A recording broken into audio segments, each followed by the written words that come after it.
Well, good evening, everyone. I'd like to welcome you to the tonight's meeting, and obviously remind everyone about the microphones. Just a couple of points.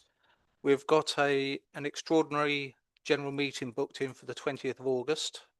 Hopefully you're all coming along to that. That will be relating to the appointment of the new chief exec. So don't miss that one. Also, I've been told about a past councillor of ours, Norma Simmons, who's not feeling well at the moment. So anyone who knows her, it'd be nice to reach out to her and wish her all the best. So thank you very much. First agenda item, leaders announcement. Ben. Lovely. Thanks very much, Chair. Good evening, everyone. Thanks for coming and not being on holiday at the moment. That's great to see you all. I just wanted to start actually by handing over to Myone, mention of Norma. Thank you, Leader. Yes, I would just like to support what the chairman has said about former councillor Norma Simons. She represented Bishop Stortford on this council for many, many years, was a very hard-working, industrious councillor. Yes, and a week ago she had a stroke and she is now in Broomfield Hospital in Chelmsford. And I'm sure we would all like to send her our very best wishes and wish her a full and speedy recovery. So if people are in agreement, I will send her a card with that message. So thank you all. Thank you, Chairman. Thank you. Thanks very much, Myone. In case you aren't aware, our Democratic and Electoral Services Manager, Katie Mogan, is leaving us for pastures new, heading south, I think, which is great news for Katie, but obviously we're very sad to lose her. I'm sure you all know Katie's been with us, she's been a mainstay here really for many years. She joined East Herts in the midst of COVID in January 2021 as the Democratic Services Manager. She then became the Democratic and Electoral Services Manager in February 2024. And along with James and the rest of the team, she steered everyone through the general election in July last year, plus the county council elections earlier this year and some various by-elections too. That was on top, obviously, of her usual workload, which was really looking after us. So I'm sure you'd all like to join me in offering her our sincere thanks for all her work here and wish her every success for the future. Thanks very much, Lydia.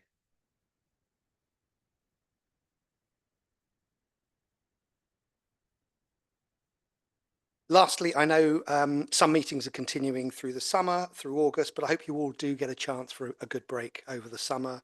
So I wish you a relaxing and peaceful summer after this meeting, obviously. Thank you very much, Councillor Crystal. Apologies for absence tonight. Yeah, we've received apologies for absence from Councillor Burt, Councillor Deering, Councillor Deathley, Councillor Dumont, Councillor Dunlop and Councillor Watson. Thank you very much. Item 4, the minutes for the meeting of the 14th of May this year. Before us we have the minutes of the meeting on the 14th of May. Are there any amendments to the meeting minutes? No, thank you very much. May I have a proposer? Councillor Connolly, thank you. I propose the minutes are approved as a correct record. Thank you. Thank you very much. And a seconder? I would like to second the minutes being approved. Thank you very much. Could we please have a vote on that? Those in favour? Those against? And those abstaining? One abstention. Thank you very much. That is carried. The declaration of interest for tonight. Is there any declarations of interest for tonight's agenda? Councillor Goldspink. Thank you, Chair. Agenda item 10, which is the governance review. I declare non-pecuniary interest. I'm a member of Bishop Stortford Town Council, and we did make some representations on this. Thank you. Thank you. Councillor Horner. I would make the same declaration, and I'm also currently the Hertfordshire County Council representative on the Harlow and Gilston Garden Town, which may be relevant for one. Thank you. Councillor Swainston.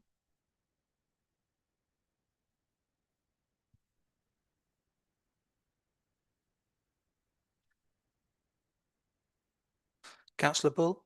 Just to be squeaky clean, I'm on the town council, Bunford Town. Fine. Thank you. No, are you going to mention the town council?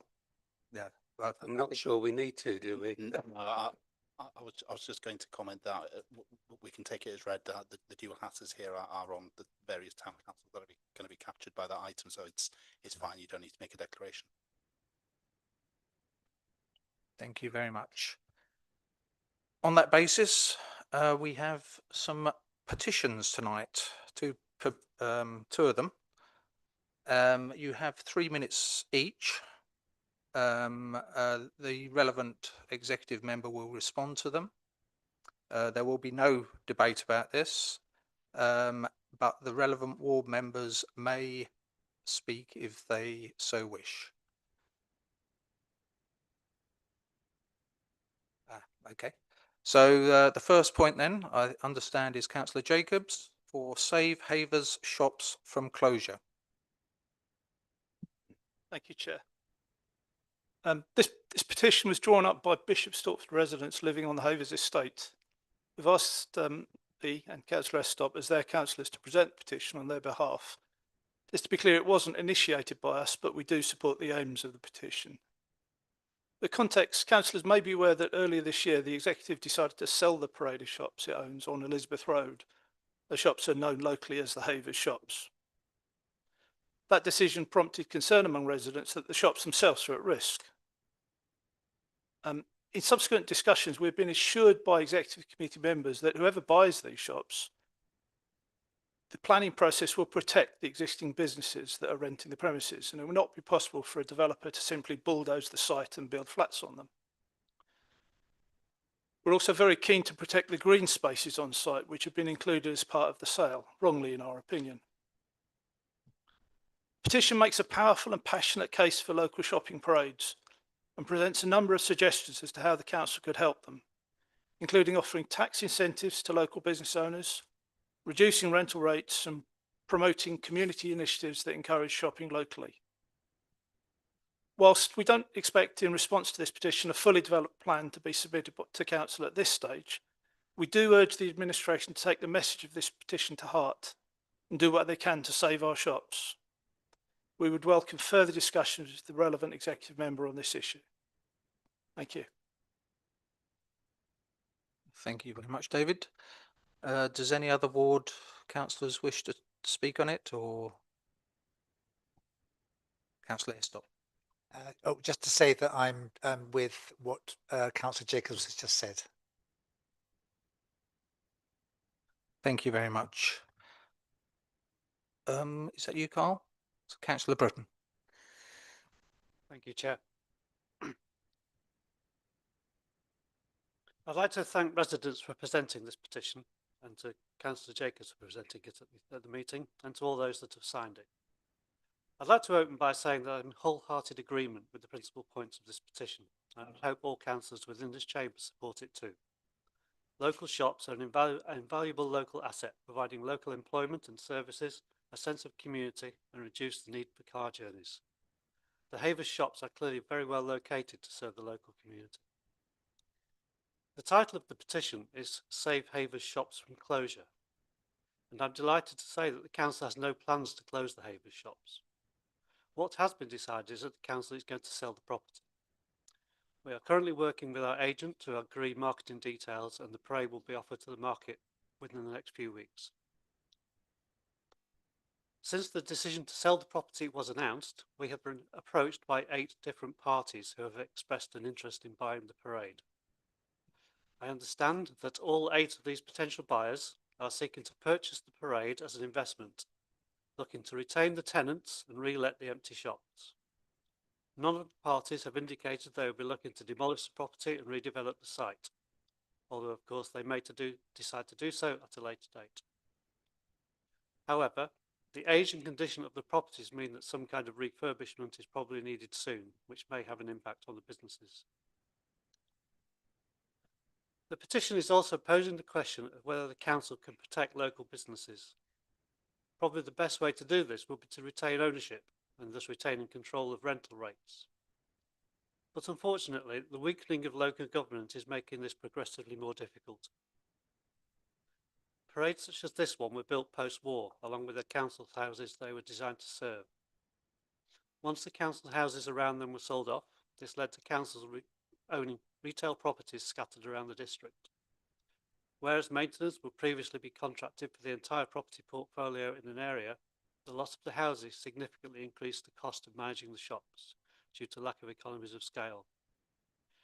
In addition, as the properties have aged, the maintenance requirements increased. The effect of this was that the council only carried out minimal maintenance, and this led to the gradual degradation of the properties. Perhaps if the council had more funds, it could have done better than this. But as we know, since 2010, local government funding has been significantly reduced, and there is no sign of this changing in the foreseeable future. The effect of this national policy has been to force local councils to withdraw from providing certain non-essential services. This council is additionally hamstrung due to the particularly high level of debt that has accumulated over the last 5 years or so, which makes asset sales attractive as they help to reduce the debt. In contrast to the council's position, the private sector is well placed to manage commercial property like this. Private companies may have spare funds available, giving them easy access to new capital and much lower costs. In addition, companies who specialise in this business will have the knowledge and expertise to ensure the properties are maintained and tenanted. Their costs are likely to be also lower because they have economies of scale if they own other properties, and because they don't carry the council costs associated with ensuring that public money is spent wisely. The council has to decide how to use its limited funds in the best interest of council taxpayers. In the case of the sale of the parade, this will allow the council to reduce debt, which in turn will help protect other essential services the council provides. The sale will mean the parade transfers to private ownership, but there is no reason to believe that this will harm the immediate prospects of the parade. There is a cost, of course, and that is that private ownership brings uncertainty, and we are often afraid of uncertainty. But this fear will hopefully turn out to be completely unjustified. The best way to preserve local businesses is to support them, and I am sure the council will consider promoting community initiatives supporting local shopping. It is very reassuring that there are so many signatures to this petition, and I am hopeful that with the support of the local community, the Havers Parade has a very bright future. Thank you. Thank you very much, Carl. The second petition now, Brian Henson, you want to come forward? This is about the back of our bins.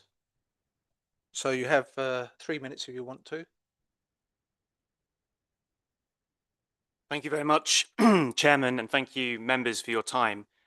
During the recent elections, residents expressed their concerns about the changes this council is making to bin collections.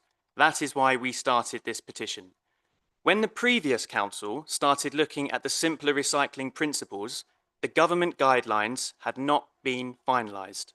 It was not known if collection frequency for residual or other waste would be mandatory. This was firmed up during the time of this current council administration. This council, therefore, had options. Paper and card could now be co-collected with other dry recyclables, and the frequency and methodology of collections is up to each local authority. The additional large container was not mandatory, and free weekly collections was optional. As the changes approach, residents without driveways are angry about the clutter outside their homes. Flats and apartments have not been informed about how the new system will apply to them. These were choices made by East Herts when they had options to do things differently, but chose not to take them. Now, the Green and Lib Dem coalition run East Herts District Council. They ran the procurement process. They chose to introduce a fifth bin, and they pushed ahead despite overwhelming public opposition. There was no need to make it this complicated. They made that choice. Our petition is a response to community concerns. We are asking the coalition to please think again about how the service is delivered to flats and terraced homes. I know members claim to run a listening council, and I applaud that. But if this was a listening council, they would or should have listened to the 88% of residents who wanted to keep fortnightly collections.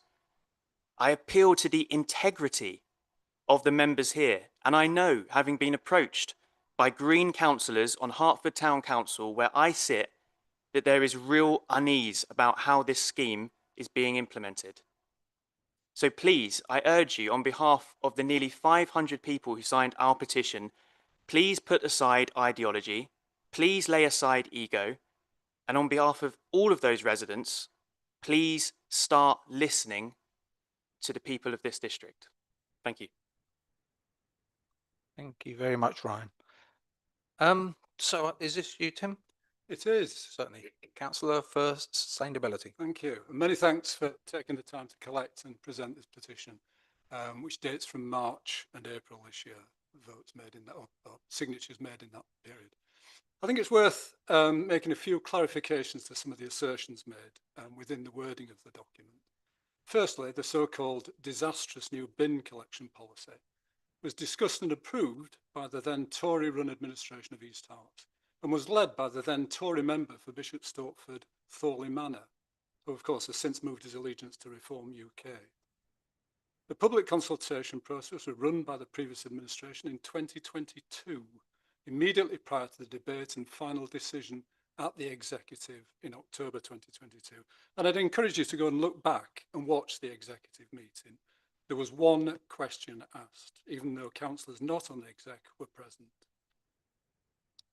The main elements of this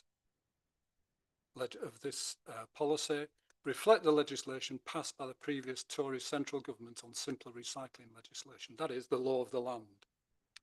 The current Green Lib Dem administration picked up this decision in May 2023.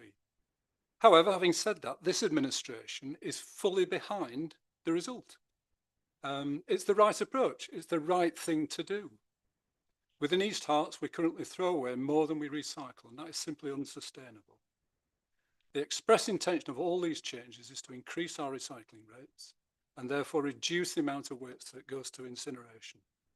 This latter point is incredibly important as a carbon tax is set to be introduced on the flue gases of the incinerators that we use, and that will prove to be a very significant additional cost for either Herts County Council or the new successor unitary authorities. But should have in of itself drive further waste reduction initiatives, and that's in everybody's interest. We cannot throw away more than we recycle and expect to maintain lifestyles. The wording of the petition states that from August, they are cutting bin collections to once every 3 weeks. But just for clarity, there will be a collection each week from each household. So for example, week 1, the residual waste will be collected. Week 2, the mixed card and paper will be collected. Week 3, the mixed recycling will be collected. And if you pay for a brown bin service, then this will be collected every 2 weeks. Food waste will of course be collected each week from every household. And approximately 50% of households within East Herts will have 4 bins to manage. If you choose to pay for a 5th bin, you'll have 5 bins to manage. So the 5 is a bit of a red herring. A point worth emphasising is that if residents forget to put out their bins, and this is drawn out within the petition, but it's just a point of clarity, then there will indeed be a 3-week wait for the next cycle, but not the 6 weeks as quoted in the petition. This is what we as residents do as our part of the deal. We pop the right things in the right bin and we put it out on the right day. That's it. The council does the rest, come rain or shine. And all that for a princely sum of £9 a year that the East Herts residents pay for all of East Herts services. 9p in the pound, beg your pardon. This administration is very aware of the discomfort that these or indeed any changes generate for residents, and we're very grateful for the positive comments that have been received. And there's no way that arguing that a wheelie bin adds anything to a garden or a backyard. We simply can't make that argument. And an additional one is particularly a nuisance if you have limited space. We acknowledge that. The upside of being a part of this change is the incredible positive difference increasing our recycling rates can have on our futures, all of our futures. Will things go wrong with the new approach? Almost certainly. Things do go wrong. Take this petition, for example. I mean, it was cited that it was nearly 500. It's actually 471. And of those 471, 22 people have signed twice. And one person's even signed 3 times, which is a really strong opinion. So things can go awry.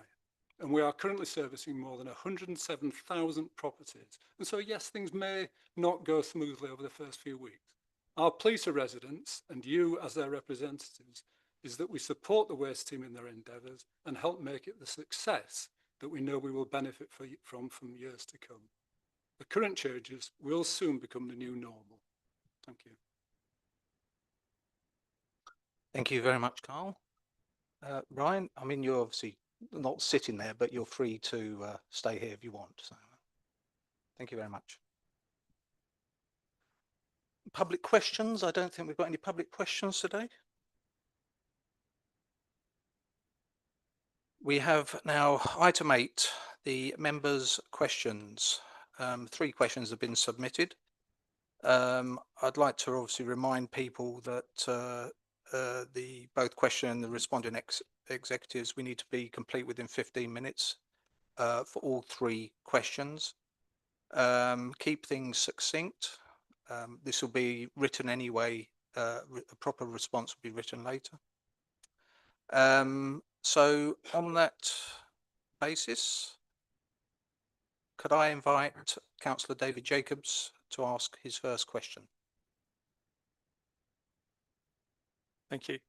This is a question for the Executive Member for Financial Sustainability. What plans, if any, has the Council for the future use or disposal of the property it owns at 14 to 16 Water Lane, Bishop Stortford, formerly known as the Lemon Tree? Thank you, Councillor Jacobs, for the question. Members may be aware of ongoing issues the Council is having regarding the former tenants of the building, which have led us to legal measures to recoup costs owed to the Council. This has taken much longer than expected, and we still do not have possession of the building. Currently, our legal and property teams are negotiating a surrender of the lease and a repayment plan, which we hope all parties will be happy with. Officers are currently considering future options for the building once possession has been gained. Councillor Jacobs and other members may know that we need to resolve some issues relating to Water Lane Hall, which have an impact on boundaries and access to the various parts of the wider site, including the Lemon Tree building. Thank you. Councillor Jacobs, do you have a supplementary question? I'm not sure I heard correctly. Did you say you haven't currently got possession of a property that is vacated over 5 years ago? It was vacated, but the lease hasn't been surrendered. So the leaseholders still effectively have the property. Thank you, Carl. We now have a second question. I invite Councillor Buckmaster, I assume that's Eric Buckmaster, to ask his question. Thank you, Chairman. For the period of April to November last year, East Herts had 483 recorded incidents of fly tipping. I took the data for that from the Herts Waste Partnership info. While pro rata the number of households, it's slightly lower rate than the other 9 districts and boroughs in the county. That trend will possibly result in around 1,000 incidents in a full year. I've estimated that. Residents are dismayed at the cost and impact that this criminal activity has on our communities and environment.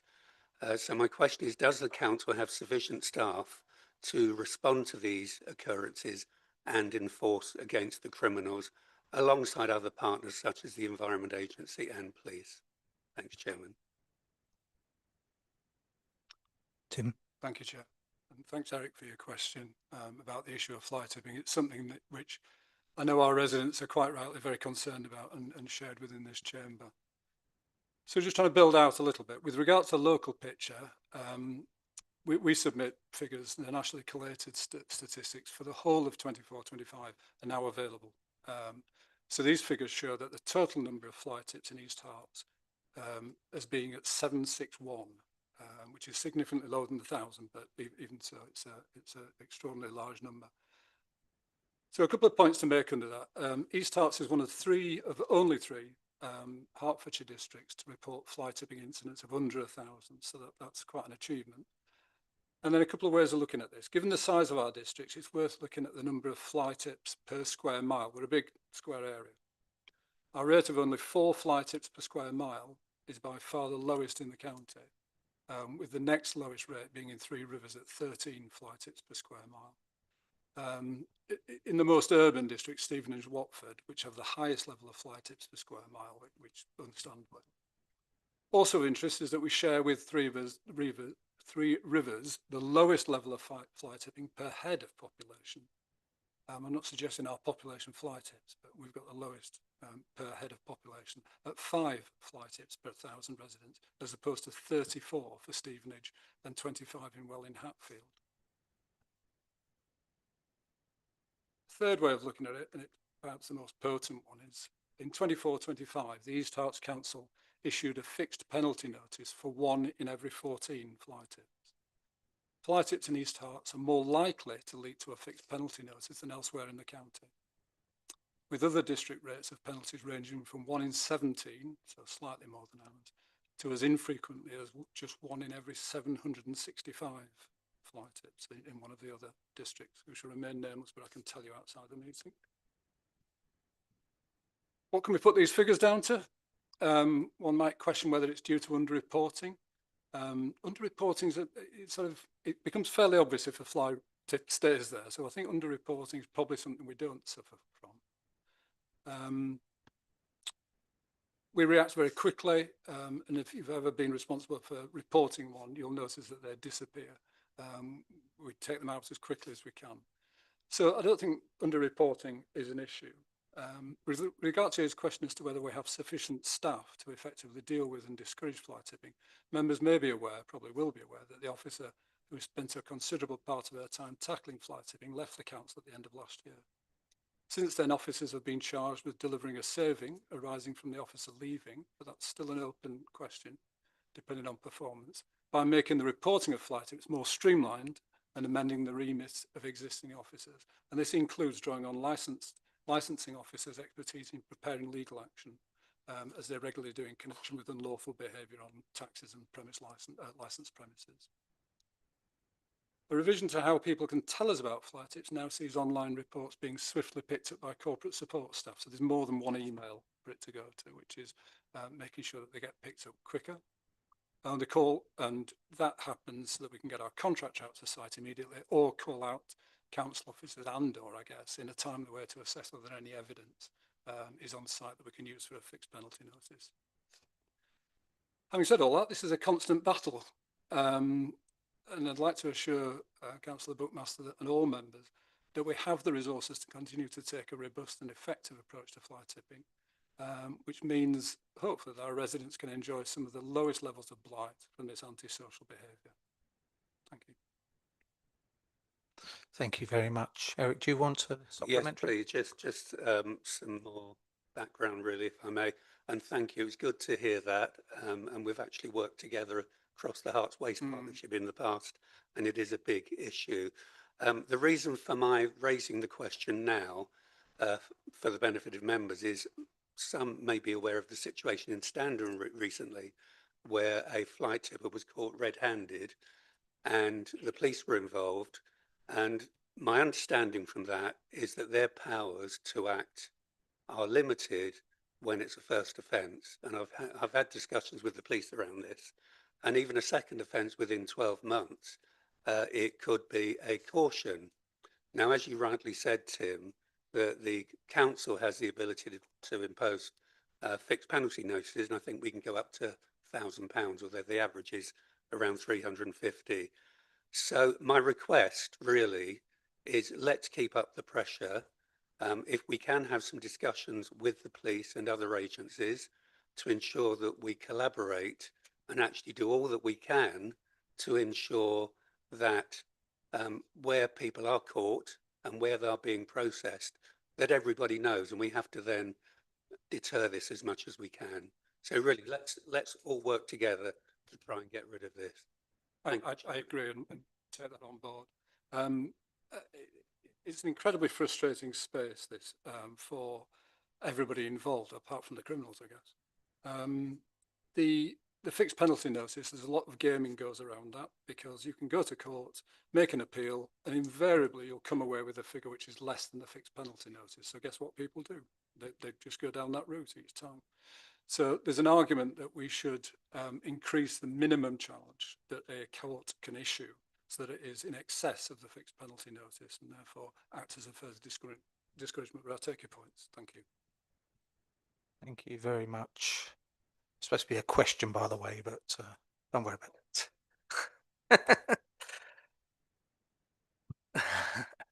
Okay then. So we are now for the third question. The fact that Councillor Deering's not here, will you be tabling it? I can do, Chairman, if that's acceptable. Thank you.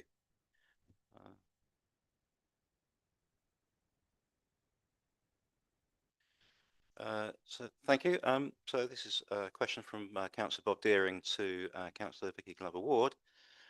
In relation to the registration of planning applications, there is a notice on the Council's website that says the team are currently experiencing a delay of up to 15 working days, which I believe has now been amended to 20 working days, in registering planning applications. But it will take us some weeks to clear.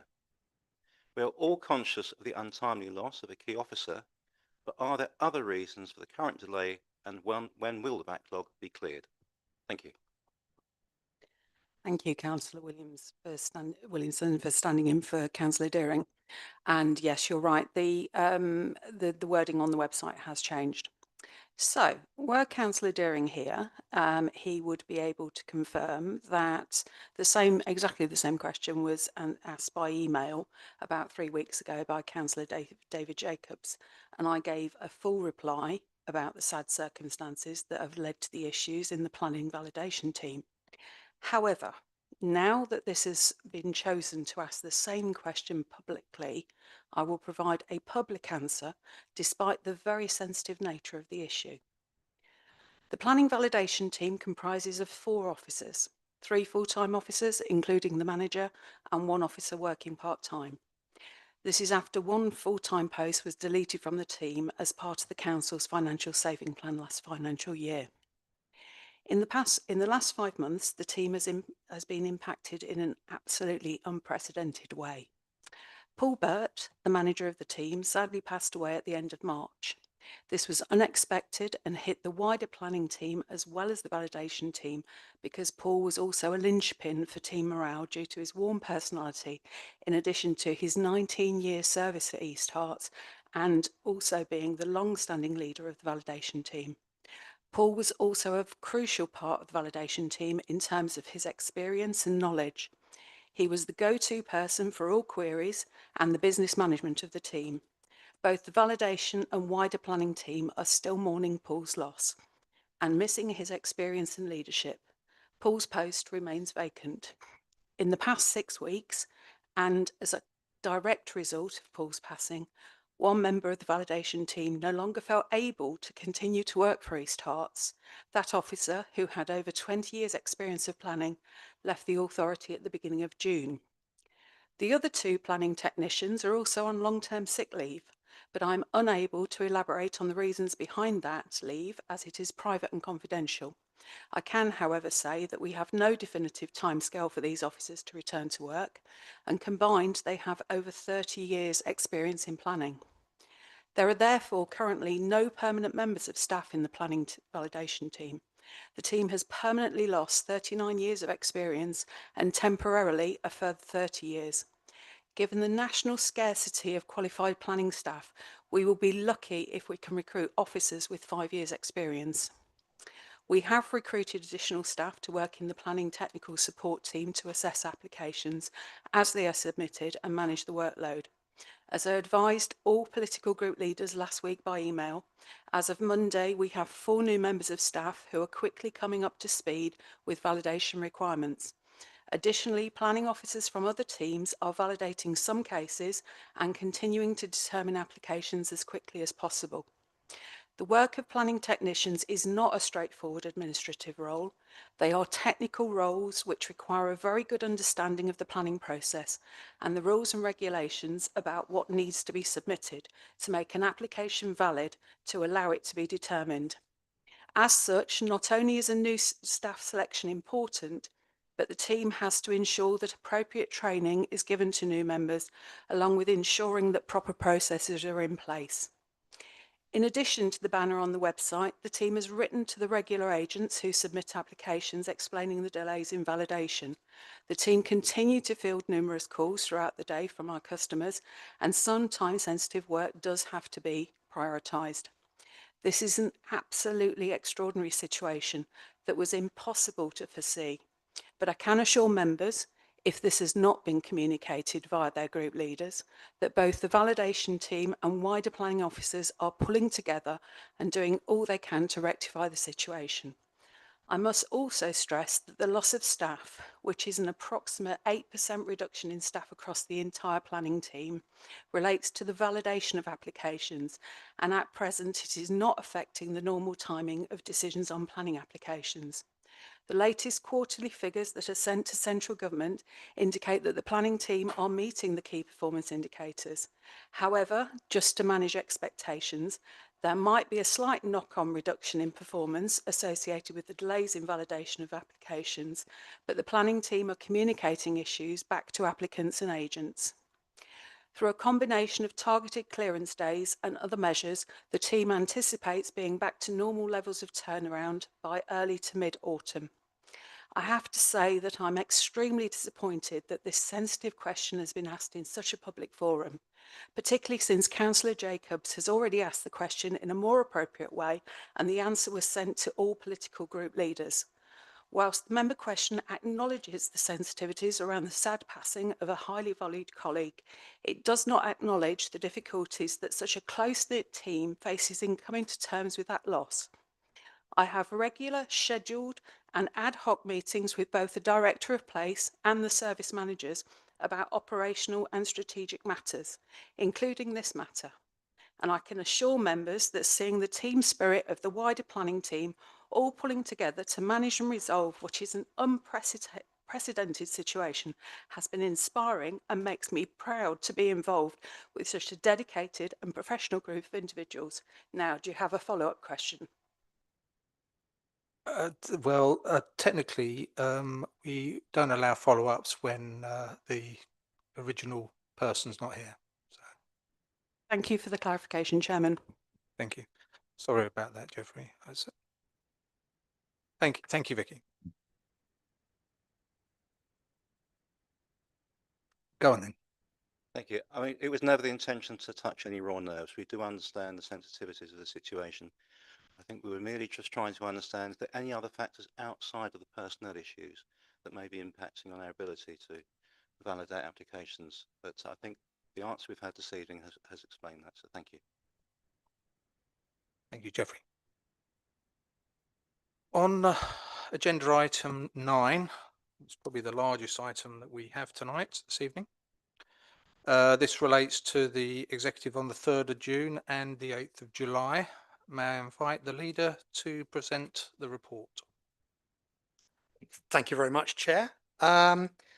So since our last full council, which, as you say, it took place in May, the executive has met twice, 3rd of June and 6th of July, and we considered and supported a number of papers, including 6 which have come to tonight's full council for consideration. The first item, item 9A, is the update of the Statement of Community Involvement, and I'm going to hand over to Councillor Vicky Glover-Ward to present it.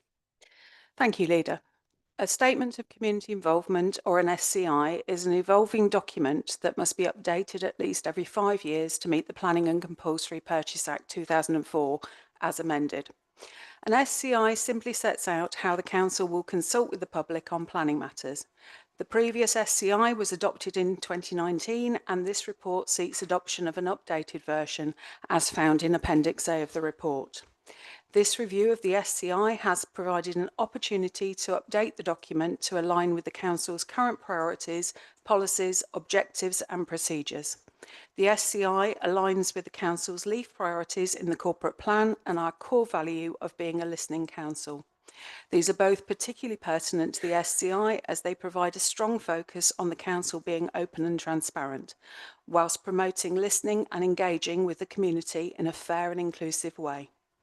The updated SCI provide ways in which the Council can achieve that within the planning context. The update also includes changes to the Constitution regarding planning matters that were agreed last February. The Levelling Up and Regeneration Act 2023 has several implications for planning. However, many details still need to be set out through secondary legislation. The update to the SCI reflects our current knowledge of the legislation, so allows for transition to meet the new requirements once further information is released. For example, the updated SCI now aligns with the process set out in the timetable for the district plan production within the Council's local development scheme.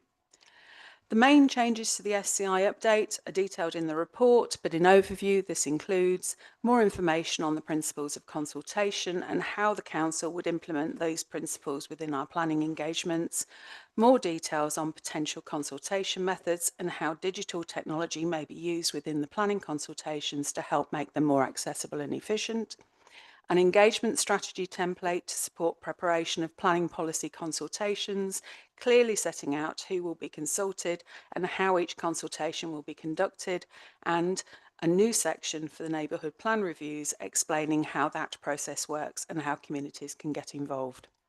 An equalities impact assessment can be found at Appendix B to the report. This assessed the impact that the updated SCI would have to different groups in the community.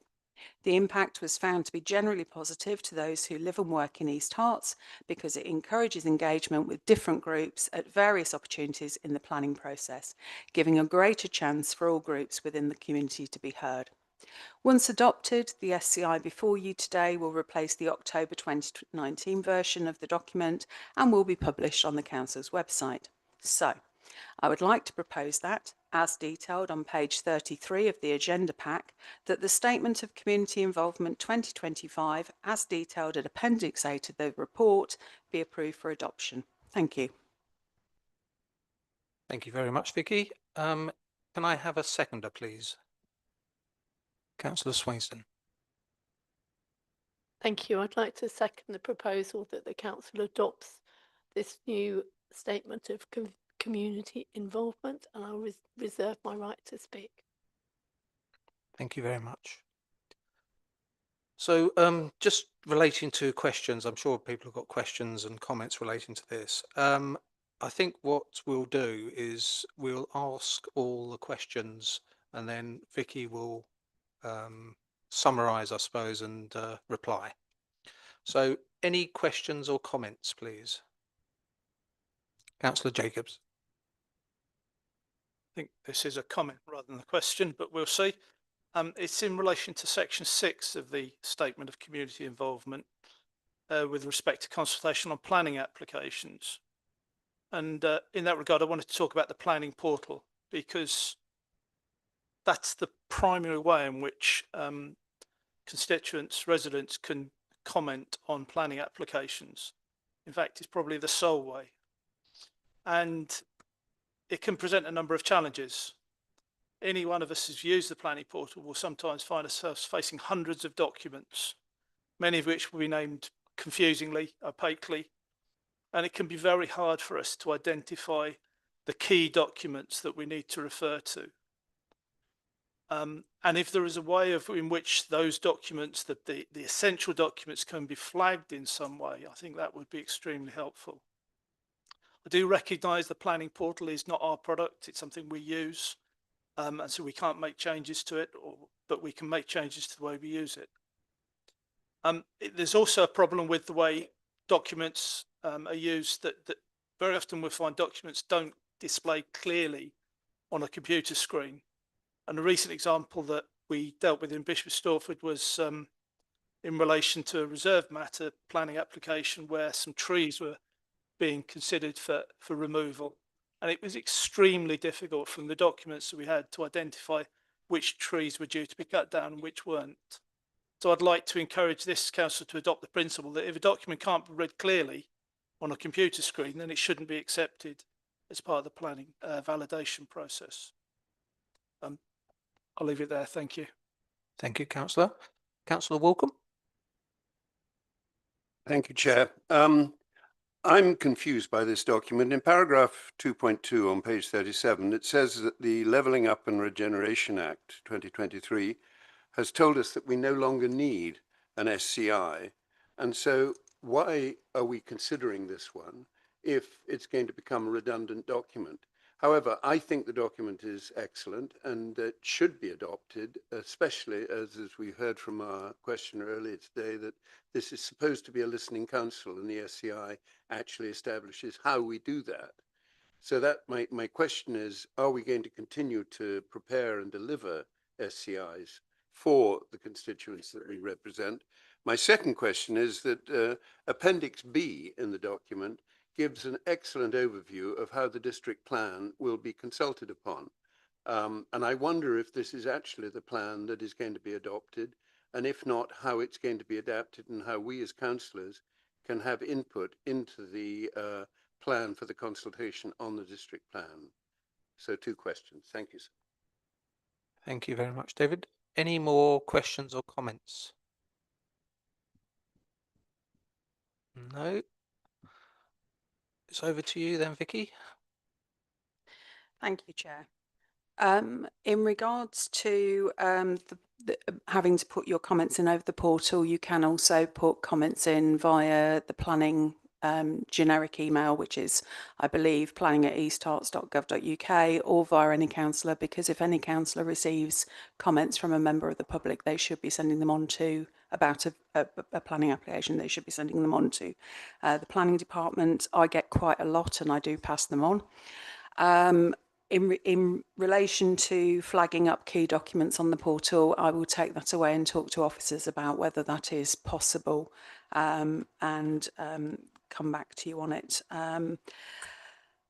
Documents not displaying correctly. As part of the validation, I believe that all the documents are checked to make sure they're the right scale, they can be read, etc., etc. I can only think that there might be a technical issue with when they've been uploaded, how they've been uploaded, and it's the file has got corrupted in some way, shape or form. If you can give me outside the meeting the planning app and the doc, I can get them to look at it to see whether it was a bad doc in the first place or whether it's a technical issue.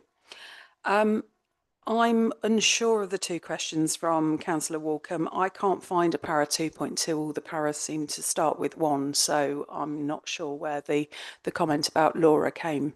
But as I said in the introduction, we only have the primary Laura legislation. We don't have the secondary as yet, so we are waiting on that before we develop the full items. I'm very confused as to why Councillor Walcombe is asking whether district councillors can have an input to the district plan, given that later on in this session we've got the DPEP paper, which is the exec subcommittee, which would be the place for district councillors to come along and have their input into the district plan. However, until that is passed, I can't say that that's how it's happening. So if I can rest that one until we come to that item on the agenda, that would be great. Thank you very much, Councillor. So there is one recommendation then, and that recommendation is that the Statement of Community Involvement 2025, as detailed in Appendix A to this report, be approved for adoption. Members, please a show of hands. Those in favour? Thank you. Those against? And abstaining? Thank you very much. That motion, that is carried. Ben. Thank you, Chair. The second paper in the executive report, item 9B, is on the Hertfordshire Green Infrastructure Strategy. And again, I'm going to hand over to Councillor Vicky Glover-Ward. Thank you, Leader. This council agreed to update the district plan with a view to commence formal work in early 2026. To facilitate this update, a vast quantity of underpinning evidence is required to support the strategies that the council will ultimately choose. Various different evidence-based studies will inform each policy in the district plan to ensure policies are based on comprehensive and robust information that addresses key local priorities and issues. The Hertfordshire Green Infrastructure Study was commissioned by the Hertfordshire Infrastructure and Planning Partnership, or HIP, to update the original 2011 Green Infrastructure Plan and provide a joint approach on green infrastructure planning. The current district plan was informed by the 2011 Hertfordshire Green Infrastructure Plan, which was endorsed as part of the evidence base to inform the current district plan. Likewise, this Hertfordshire Green Infrastructure Strategy will, if adopted, form part of the evidence base for the new district plan. The full evidence base for the district plan is detailed within the statement of community involvement slightly earlier in this presentation, and can be seen under the Environment and Landscape scheme. There is a plethora of evidence documents, including items such as the Greenbelt Review, Climate Change Study and Water Cycle Study, amongst other items. The purpose of an evidence base is to support and inform the strategy and policies that are eventually included in the district plan, and for the avoidance of doubt, there is no hierarchy in the evidence base.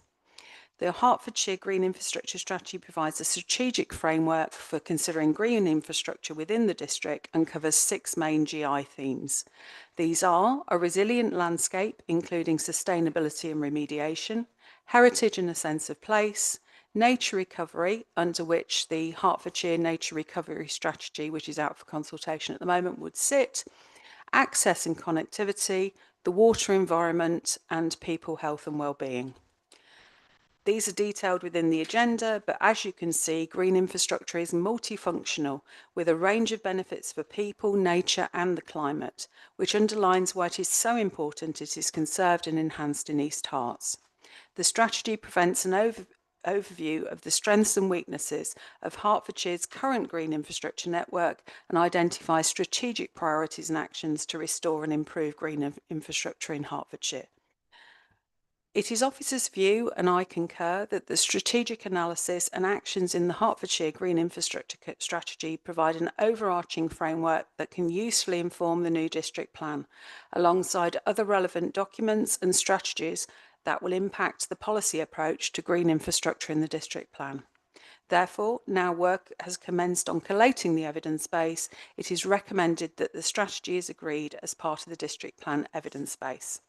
So I'd like to propose that in a slight amendment that has been agreed with executive to the wording, as detailed on page 33 of the agenda pack, that the Hertfordshire Green Infrastructure 2022, attached in 3 sections at Appendix A, B and C, be agreed as part of the evidence base to inform the new East Herts District Plan and to be a material consideration for development management purposes in the determination of planning applications. Thank you. Thank you very much, Vicky. And is there a seconder? Yeah, I would like to second this proposal and reserve my right to speak. Thank you. Thank you, Councillor Copley. There is one recommendation, I think, that I'm not going to be able to read it all, but Vicky read it earlier with the amendment. Could we have a show of hands, please? Those in favour? Oh, totally missed a whole section there. Questions and comments for Vicky?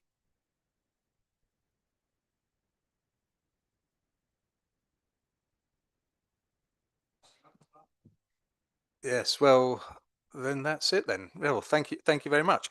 So could members, a show of hands, please? Those in favour? Thank you. Are those against? Thank you. And abstentions? Thank you again. That's carried. Ben. Thank you, Chair.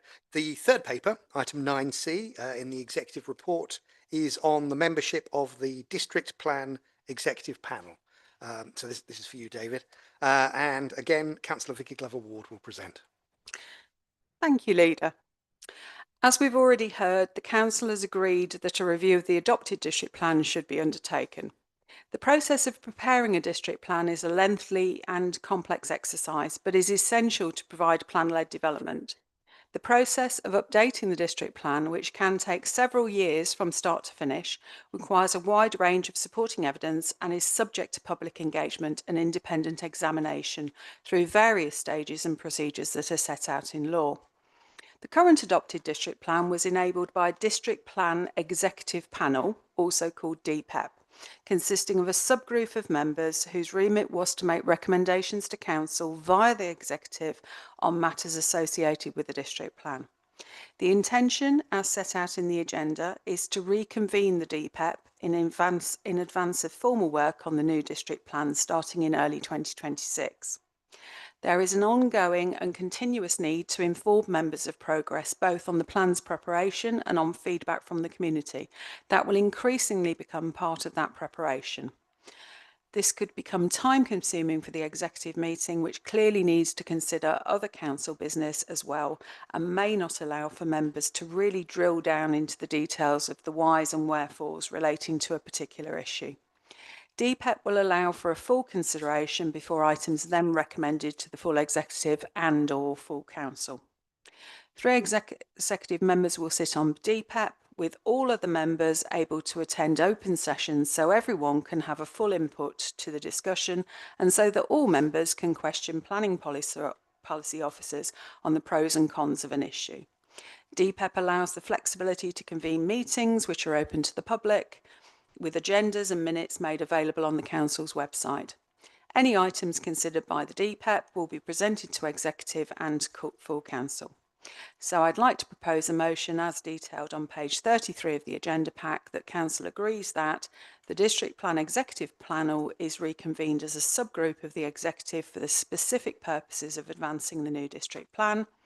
3 members are drawn from the Executive to sit on DPEP, namely myself as Chair, Councillor Ben Crystal and Councillor Joseph Dumont, with Councillor Tin Hoskin as a sub for any Green Party members and Councillor Chris Wilson as a sub for Councillor Dumont. And finally, the Council's website is updated to reflect the formulation and purpose of the panel and forms the primary source of information pertaining to the panel. Thank you. Thank you very much. Is there a seconder for this motion? Councillor Goldsmith. Yes, thank you, Chair. Yes, I'm very happy to support this. I'm delighted that they're going to tackle this huge amount of work, but I'm really extra pleased that they are inviting all councillors to attend from time to time if they're particularly interested in part of the agenda which is being discussed. I think it is excellent that this is going to be an open and a collaborative process. Thank you. Thank you, Mahoney. Questions and comments? Again, these will be stored up by Vicky on Zoom. Councillor Hart. It's just just a simple question. It's great that it's going to be an open meeting and we can contribute. How is information being disseminated so we know which items are coming up for discussion?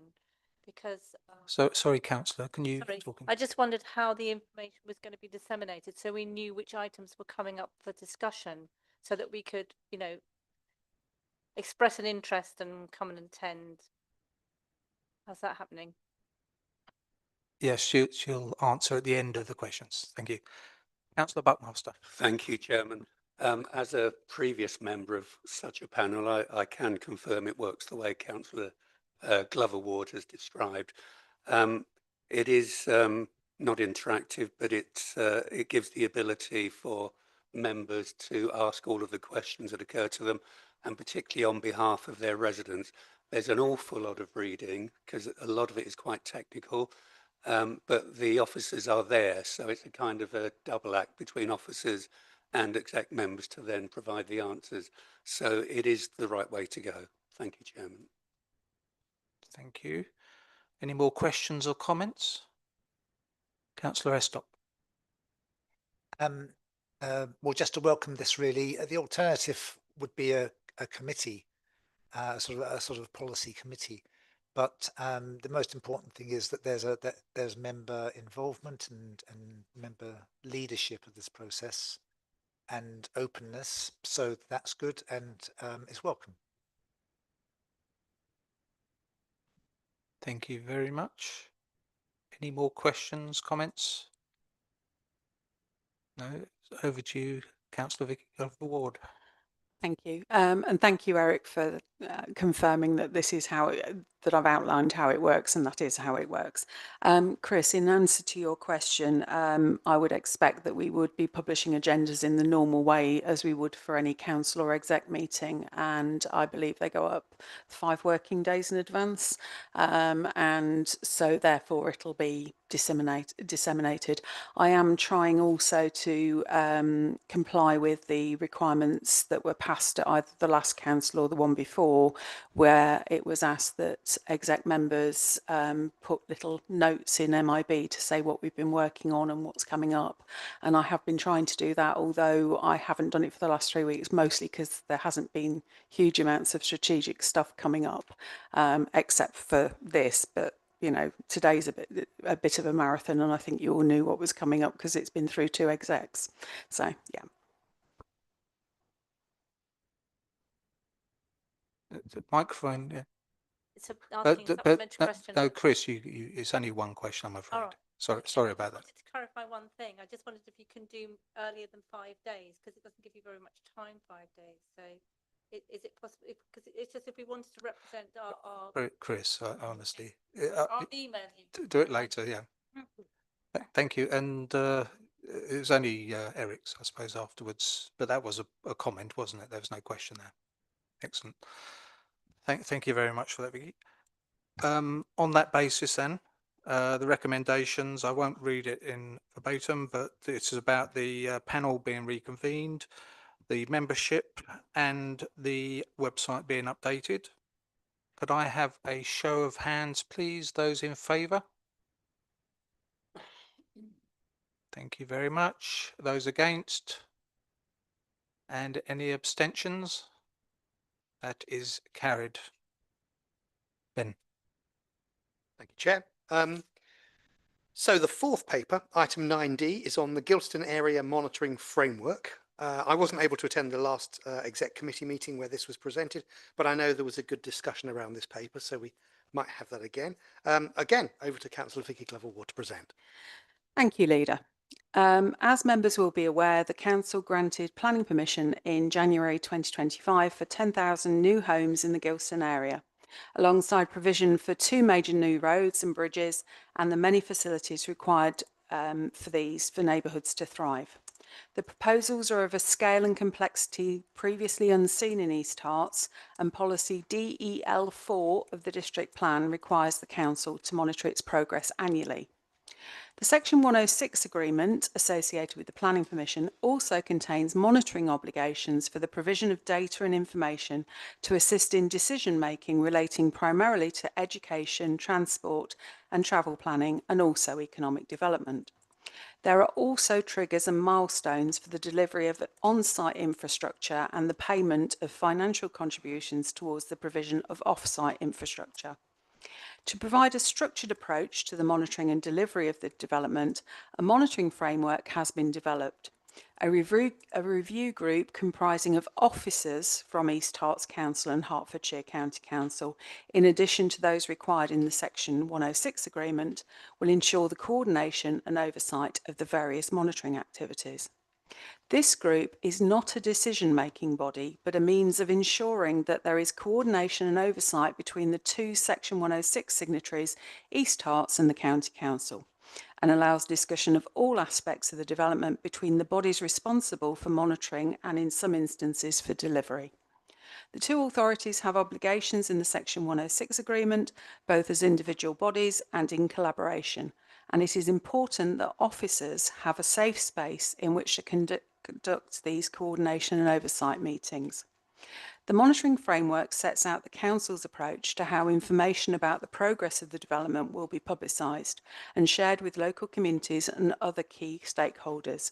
Its objectives are to provide a mechanism for tracking the progress of development throughout the planning build-out to help ensure delivery of homes, infrastructure and mitigations in accordance with the required development milestones and triggers, and a record of delivery. A basis for objectives, targets and indicators against which the development outcomes will be monitored, measured and evaluated. Clarity on how the development will be monitored, what methods will be used, which organisations and stakeholders will be involved in the process, and who will be responsible for what. We have received late comments from the parishes of Hunsdon and Eastwick and Gilston after the Democratic Services deadline. Nonetheless, we wish to take the opportunity to respond. As the Listening Council, the input of local communities is welcomed and encouraged in relation to all development activities across the district. This is why the Council has established several new forums to facilitate community engagement in matters related to planning applications and the delivery of permitted schemes. The community are the eyes and ears on the ground and are often best placed to be able to advise when impacts are arising, particularly during construction. The monitoring framework describes the technical groups that have been and will be established to monitor the Gilston area development, working with the developers and the County Council in their role as authorities responsible for education and transport matters. These groups will be responsible for handling sensitive data, and it is therefore not appropriate for a public engagement in these technical officer groups. To ensure that parish representatives and the community are informed of the programme monitoring and delivery matters, and for the council to receive feedback from the community, there are a plethora of opportunities in place to enable this. Parish councillors and the neighbourhood planning group have a meeting around monthly with the developers via the local estate steering group, where on the ground day-to-day issues with the landowners and construction impacts are discussed. There is also the Gilston Area Community Forum, which is an open invite to the whole community. There is a Gilston Area Shadow Body, which will become the Community Management Trust, which has met half a dozen times in the last 3 months alone.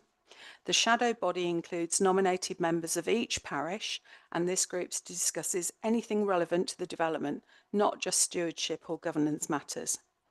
There is a monthly district councillor catch-up with councillors Dunlop and Dumont, where Councillor Dunlop specifically asks questions received from the PC, from the parish councils and the neighbourhood planning group, and feeds back the responses to the respective bodies. Finally, the gilston.info website can be used by the community and parish councillors to report matters with developers, then posting and pinning information related to their activities as well.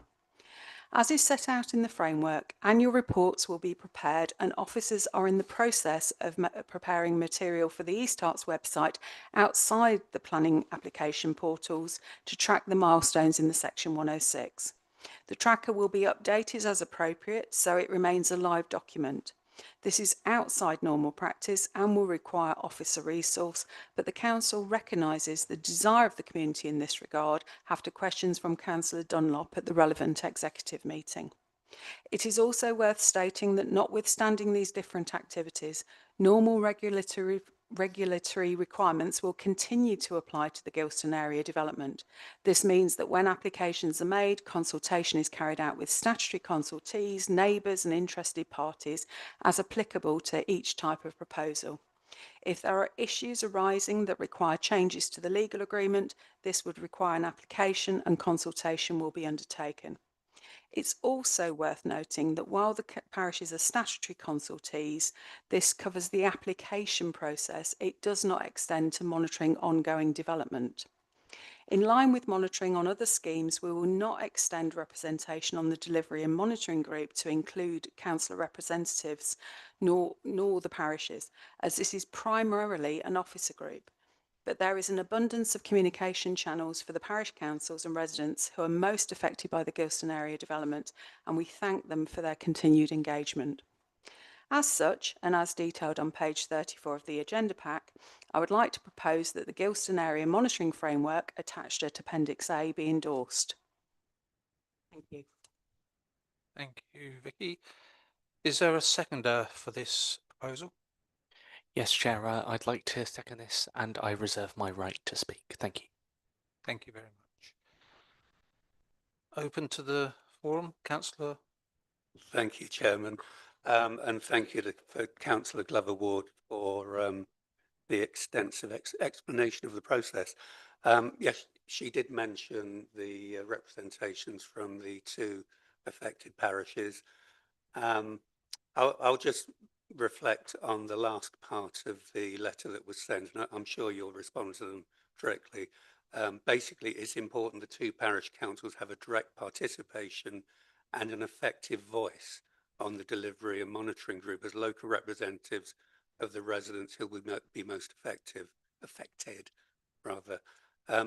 I can understand why they're asking for that. And as somebody who has been closely involved in development within my own ward, something that's much smaller, this is vast. And we really do need to make sure that there is a forum and a way of ensuring that things are actioned dynamically. And one of the things they're asking for, I'll just refer to one more thing from their letter, a web-based monitoring tool updated in real time. And they're saying that's essential for transparency. And if based on the monitoring data as shown at the end of this paper, it should be straightforward to publish on the East Herts website. I just would say let's keep an open mind. As this thing unfolds, there will be all kinds of issues that local people will be concerned around, and they will be getting directly in touch with parish councillors, district councillors and county councillors who will want something done pretty rapidly. So it's an important issue, but the monitoring is really welcome. Thank you, Chairman. Thank you. Councillor Devonshire. Thank you, Chairman. We've mentioned Gilston and Hunsdon parishes, so I'd also like to include another parish council, and that is High Wyche, who also have concerns. I would obviously like to be kept informed. Thank you. Thank you. Any more comments or questions? No, over to you then, Vicky. While I understand why the parish councillors would like to be on the monitoring and development group, what I would point out is there's no district councillors on it. There's no Hertfordshire County councillors on it, because it is a tactical operation as opposed to anything that takes strategic direction. And as I think everybody knows, councillors are here to provide the strategic direction for the council, not to get involved in the day-to-day. And the reason we are not prepared to have parish councillors sit on the development and monitoring group is because it is a tactical item, and it wouldn't be appropriate for councillors from the two councils that are actually signatories to the Section 106 to sit on the group, let alone a parish council that doesn't have within its remit any monitoring duties under the relevant act. So that is the reason why, but I will expand on that when I write back to them. In terms of High Wyche, yes, I have met their representatives at the community forum a couple of times, so I do know of their interest and they are kept in touch. It's just that we get representations from Hunsdon and Gilston and Eastwick because they're part of the MPG, basically, the Neighbourhood Planning Group. Thank you very much. There is one recommendation on page 436 that Gilston Area Monitoring Framework attached for Appendix A is endorsed. Members, could I have a show of hands? Those in favour? Thank you. Those against? And abstentions? Thank you very much. That motion is carried. Ben? Thank you, Chair. The fifth paper in the executive report, item 9E, is on Hatfield Forest mitigation strategy and governance arrangements. And so for the fifth and final time, it's back to Councillor Vicky Glover Ward to present. Absolutely. The last episode of the Me Show tonight. Hatfield Forest is the finest surviving example of a small medieval royal hunting forest in Europe and offers local people unique access and recreational activities. It is within easy reach of East Hertfordshire residents, being located close to the B1256, the A120 and the M11. It is designated as a site of special scientific interest, also a national nature reserve. It contains two scheduled ancient monuments and 4 listed buildings. As such, 2 bodies are obliged to ensure that the site is properly conserved and enhanced, these being the National Trust and Natural England. East Herts District Council, in partnership with Uttlesford, Harlow and Epping Forest District Councils, Natural England and the National Trust as landowners have been working to agree a way of mitigating the detrimental impacts of growing numbers of visitors on Hatfield Forest. This report looks to agree the mitigation strategy, the tariff to be placed on development within the zone of influence in East Herts, and the transition to the tariff being collected by development management when relevant planning applications are submitted. Over the last decade, the forest has experienced a doubling of visitor numbers.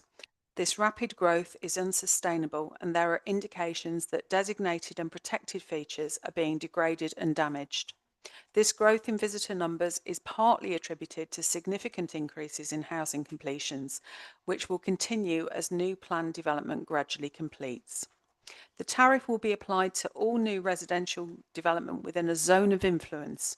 This is the area covering a radius of 11.1 kilometres all around the forest, which includes the eastern part of East Herts as shown in Appendix D to this paper. The zone has been designated based on visitor surveys which look at the origin of visitors to the forest. The tariff apportions the costs towards the means of mitigation dependent on expected housing growth. It should be noted that the Gilston area, as defined by policy GA1 of the East Herts District Plan 2018, is excluded from having to pay the tariff because of the extensive green infrastructure that is being provided as an inherent part of the Gilston development. It is expected that the tariff will be charged immediately once passed, and the process of transitioning to the tariff has already started, including updating the Council's website and putting in systems to collect and manage the contributions. The tariff is not yet reflected in the policies of the East Herts District Plan, as it was adopted prior to the tariff being conceived.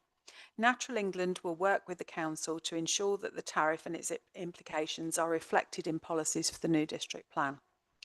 The planning policy team are working with development management colleagues to ensure that appropriate procedures and triggers are in place to support the collection of the tariff within East Herts.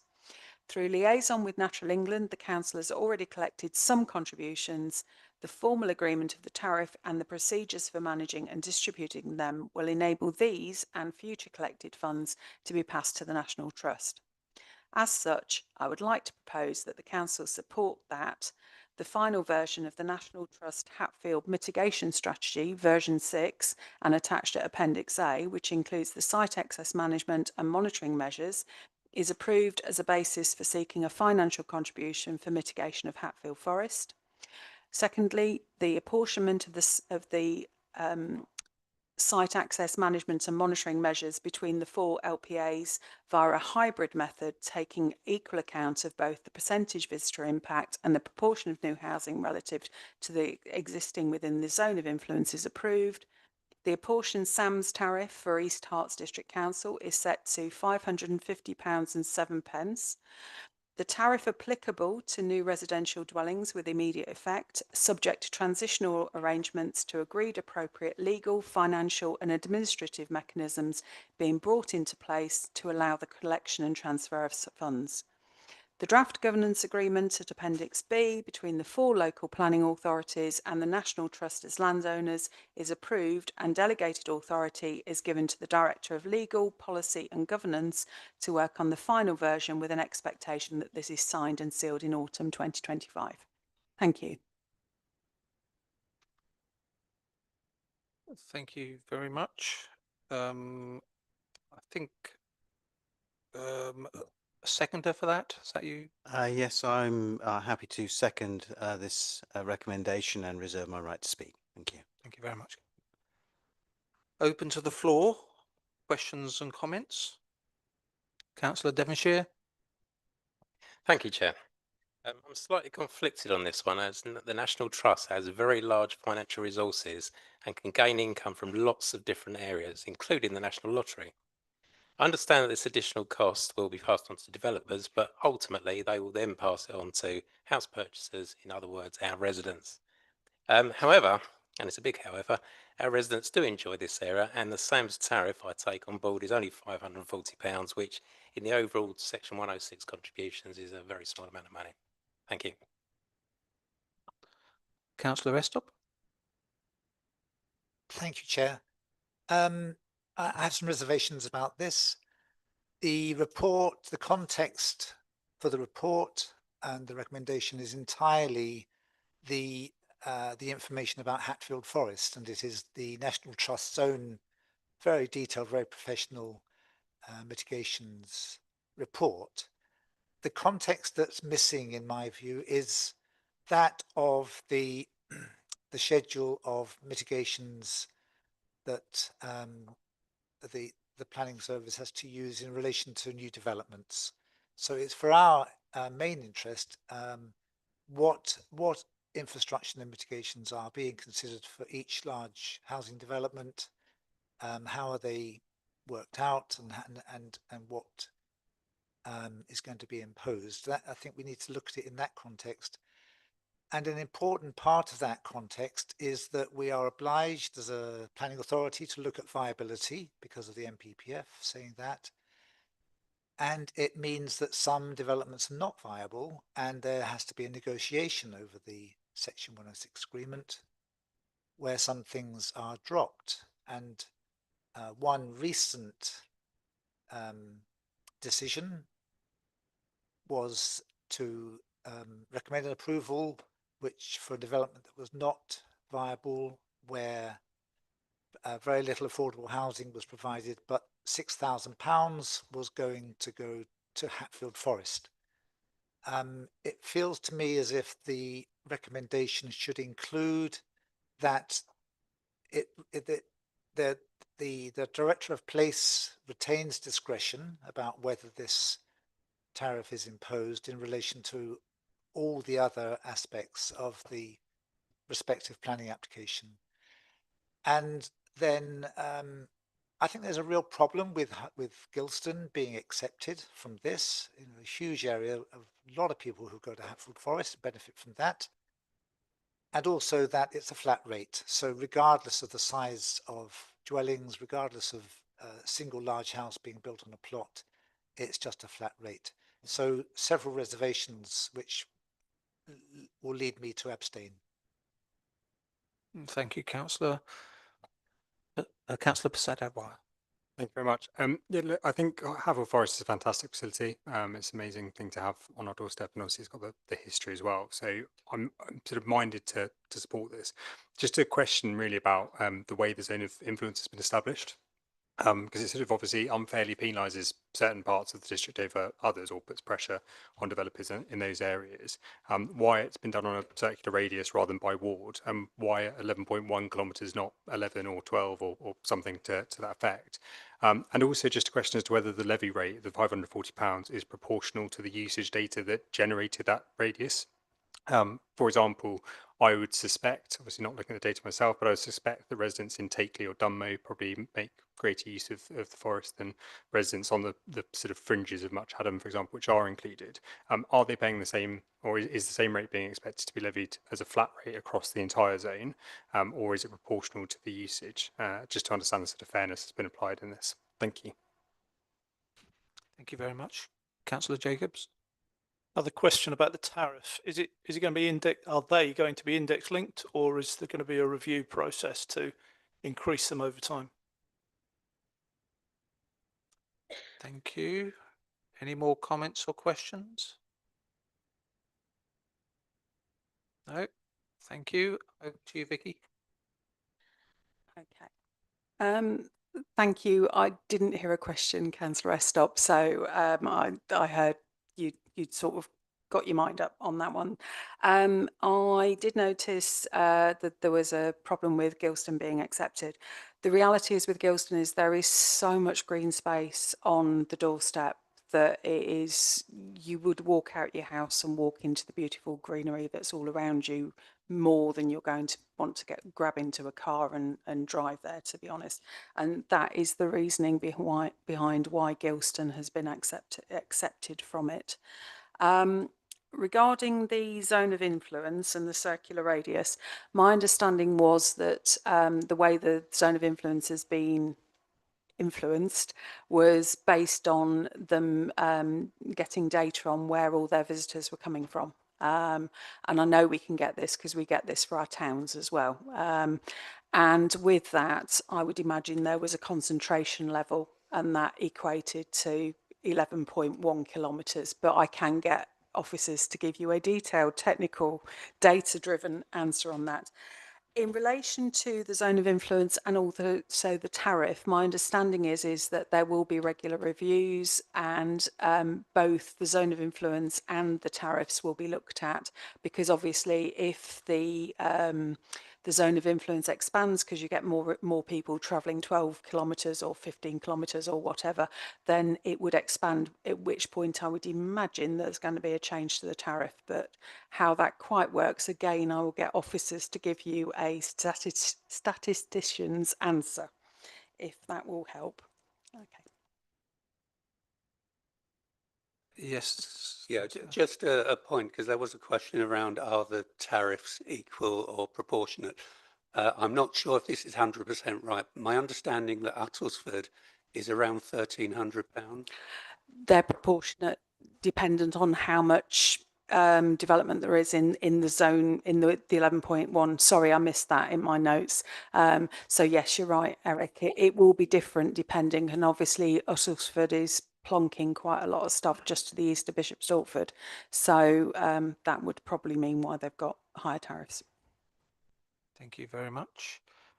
So there's several, I'm not going to read through them because you went through them quite well, Vicky. There's several recommendations. And so I'm after a show of hands for these recommendations. Could those in favour please show your hands? Thank you. Those against? Thank you. And those abstaining? Thank you very much. That is passed. Ben, I think you're... Thank you. Thanks, Chair. So the last paper in the executive report is item 9F, the refreshed corporate plan priorities and annual report for 24-25. It can be found on pages 545 to 554 of the agenda pack. As laid out in that report, we presented our first corporate plan to you all in full council in February 2024, when it was approved. The corporate plan sets out the joint administration's strategic priorities as the acronym LEAF, grouped under the 4 headings: listening, open and transparent, environmentally focused, acting with the community, and fair and inclusive. Actions which officers are tasked with delivering lie beneath each of those headings, and based on these, a series of further actions, projects and measures were then implemented at an operational level, ultimately providing delivery plans for council services and council teams, as well as for individual staff performance goals. With the 24-25 year completed, progress against the LEAF priorities has been assessed, and a report on this was presented to the Overview and Scrutiny Committee for discussion in June. That was a very useful session. Many thanks to everyone on the committee who came. The progress report itself can be viewed at Appendix A in the minutes of the 10th of June Overview and Scrutiny Committee papers. For 25-26, we want to maintain the LEAF framework with some updates to the actions and objectives, reflecting the progress that has been made, but also that new challenges have arisen which need to be accommodated. Appendix B in the paper today contains the amended plan. The updated LEAF framework is presented in today's report alongside the previous version to help highlight those changes to members. This follows from discussions at Overview and Scrutiny, where members wanted to see the 2 iterations of LEAF side by side. and that was a very helpful discussion. So following consideration by the Overview and Scrutiny Committee and having been through the Executive, I'm delighted to propose our updated 2025-26 corporate plan for adoption by full council. Thank you very much. Is there a seconder for this? Oh, sorry. Councillor Goldspink. Yes, Sorry. yes, Chairman, I'm happy to second this. I reserve my right to speak. Thank you. Thank you very much. Open to the forum, Councillor Williamson. Many thanks indeed, Chair. Thanks for the leader for his introduction, and I now appreciate why I can't find Appendix A, because it's not included in the papers, which rather puzzled me, because I was rather keen to look at the performance of the 24-25 year, and I haven't got the opportunity now of looking at the overdue and scrutiny papers. So I'm not quite sure if other members may be in the same boat and whether we're actually in a position to take a view on recommendation A. But I was also going to ask if we could just be reminded if there are any metrics regarding how we have been measuring performance with the our priorities over the last year, or maybe I might find it in the overview and scrutiny paper. Thank you. Thank you very much. Councillor McAndrew. Thank you, Chair. I've got questions on 4 of the objectives. First of all, I welcome the report, and I agree with Councillor Williamson. The first one is on the parking strategy. The new objective states implement our parking strategy and other options, including the LC whip, to encourage active travel. Now, the LC whip, I believe, is still going through the motions. It hasn't yet been gone out to public consultation, and even though it had gone through the public consultation, LC whip is really dependent on government funding. So I'm not quite sure how the LC whip is relevant to this. I just need clarity on that. Okay, thank you very much. Any more questions or comments? I've got 3 more areas. Yeah. Okay. So sorry. Yeah. This is on the neighbourhood planning. Given the government's withdrawal of national support for neighbourhood planning, how does the council intend to ensure parishes, especially those with limited resources, can still develop or update their neighbourhood plans effectively? Could you detail the specific support East Herts will provide, for example, funding, technical advice, or streamlined processes? Whether the council will prioritise certain parishes, for example, those under development pressure, and if so, how, and any plans to collaborate with neighbouring authorities or third parties to fill the gap left by central government. My next question is on the Air Quality Action Plan. Given the Council's 2023 Climate Emergency Declaration, which called for urgent action to cut emissions by 2027, why is the Air Quality Action Plan objective for 2025-26 been narrowed to mere implementation, rather than expanding it with new measures? Does this not risk complacency, especially when the Council's own 2023 emissions report admits progress is lagging behind targets? And the last question is on the Herts Nature Recovery. The administration claims adding the Herts Nature Recovery strategy to this objective shows progress, but the declaration demanded bold action to protect local habitats. Will this change actually deliver new resources, land protections, or local biodiversity targets, or is it just a bureaucratic box ticking? Thank you, Chair. Thank you there. Councillor Jacobs. Thank you. I made this point at overviewing scrutiny, and thank you for bringing this before the committee. But I wanted to make it again. I'll explain why.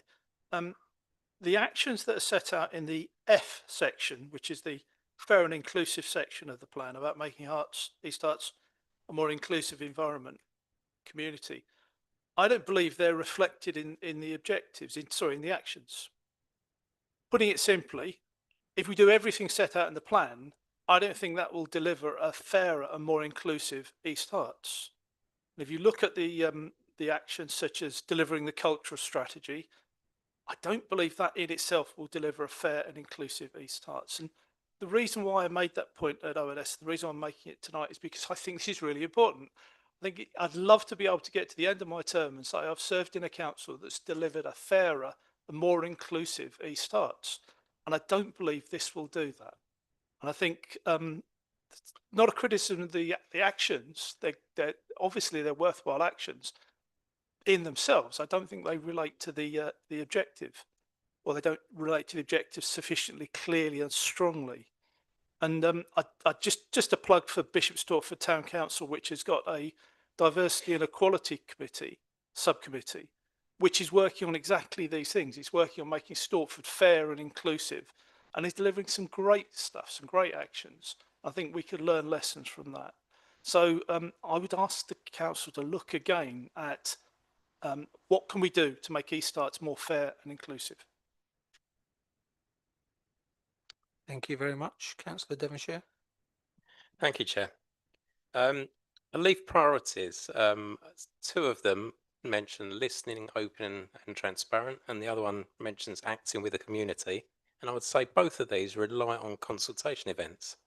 Consultation events, in my mind, tend to attract a fairly restricted proportion of our residents. So my question is, how do you go about trying to reach our other residents with these consultation events? Thank you. Councillor Estop. Chair, just a couple of simple things, if I may. Under listening, open and transparent, the one that starts with encourage residents, I don't quite understand that. And it seems it should be two things: encourage residents to use our digital communication channels, and then secondly, enable those who are not digitally able to talk to us by phone. Then under acting with the community, consult with communities to update our local plan, that's fine. But it goes on to say prioritizing improved sustainability standards. And I have no idea what that means. And I'd suggest that is just taken out. And the next one is prioritize actions relating to affordable housing. And I would just ask the administration to review that and to really ask how to refer to affordable housing in this document. It's not just acting with the community. There's much more to it than that. It's at the moment that is failing. So with those comments, I support the principle of this, certainly. Thank you very much. Any more, Councillor Hart? It's just one point, partly because I feel it's a bit of a throwaway, and it's kind of there without having any substance. So in the fair and inclusive, it supports those facing homelessness or recovering from it, and include them in consultations and community activities. The very nature of homelessness disenfranchises you from your community and makes being involved in any kind of consultation or community activity nearby impossible. Therefore, the statement itself is a bit of a throwaway, completely unclear how that's achieved. They're also very unclear about how that would really address the real problems of homelessness. So while I think it's a good idea that we're trying to promote affordable housing within the district so we can truly address homelessness, it's not clear how that's going to be achieved, and I really doubt it's going to be achieved by having more consultation and community activities. Thank you, Chris. A question or okay? I was going to come back on a couple of the questions or comments. This is a refresh midterm, so it's for 2 years. The LC whip will be out for public consultation in the autumn, and it is anticipated that it will be delivered sometime next year. That still gives us a year to implement some of it. I know that it's reliant on government money, but if nobody applies for the government money, then it's not going to be then implemented. So that would be the answer on the LC whip. In terms of the neighbourhood plans, yes, the government has withdrawn the grants that they were giving to parish and other town councils. We will not be replacing those grants. We designated another area at the last exec meeting, and the particular parish council, which is Stocking Pelham, they have confirmed that they will still be going ahead despite the fact that there isn't the grant. In terms of how the district will be supporting is that we will be keeping on the officer that does the neighbourhood plans, and will be continuing to supply the resource levels that we have supplied previously. And that is how we will be supporting the neighbourhood plans. But the reality is that we don't want necessarily to create lots more neighbourhood plans, because, as I explained earlier, we have a limited amount of resource in our planning department. We are taking on an enormous task in updating the district plan in 2.5 years, and frankly, if we got 10 neighbourhood plans in, we could not be able to deliver it with the resources we've got. So there is a straight choice. So any neighbourhood plans that are already in train, any that come through, we will support, but we are not out to create lots more neighbourhood plans simply for that reason. And in terms of the Hertfordshire Nature Recovery Strategy, it is out for consultation at the moment. If you want to know what BNG uplifts it's going to have, what land protection it's going to have, what the where it is going in terms of setting up structures to enable funding to come through for those items, I'd suggest that you read the document, look through what the work that's been done, and submit your consultation response accordingly to the county council on it. And I think that was all the items that were in mine. Thank you. I do apologise. I didn't actually close off and make sure that there was no more questions. Hopefully there is no more questions other than what Councillor Buckmaster. I just wanted to provide some information, Chairman. Okay. My understanding, I was told last Thursday, the LC whip consultation will be the 25th of September for 6 weeks. Okay. Thank you. Thank you. Councillor Dar. Thank you. Can you hear me okay? Yeah, I'll put a bit closer. So I just wanted to respond about the cultural strategy that Councillor Jacobs raised. And as I reported at ONS, we used UK SPF funding to launch the first Arts in East Herts, at which the organisations applied for grants, and a lot of those events were free or low cost. That is a way of extending opportunities to all sections of residents and society locally. And also at Beam, I know that they have every alternative Thursday night, they have a film showing with different price points on offer. So these are examples, but I'd be interested to hear more of what you're doing locally as well. Thank you. Thank you. Yes, Tim. I was just going to offer Ben, I can make some comments on air quality if you like. Hot air quality. So air quality, what a vexed subject. We're not improving. The only way that air quality is getting better at the moment is because of legislation. It's sad that because we're buying electric cars or the legislation on Euro emissions is tightening up. That's the only reason air quality is improving. And it's a sad reflection, but the action plan will only get there if people start, including all of us, start doing something different. Eric and I have been working closely with, in his previous role, with Hertfordshire County Council, the road designers, with the air quality full-time expert, on Hockrell Junction, looking at what could happen within Hockrell Junction. And we're about to road test. We're about to test that and see if there's a political will with local councillors to do anything about it at Hockrell Junction.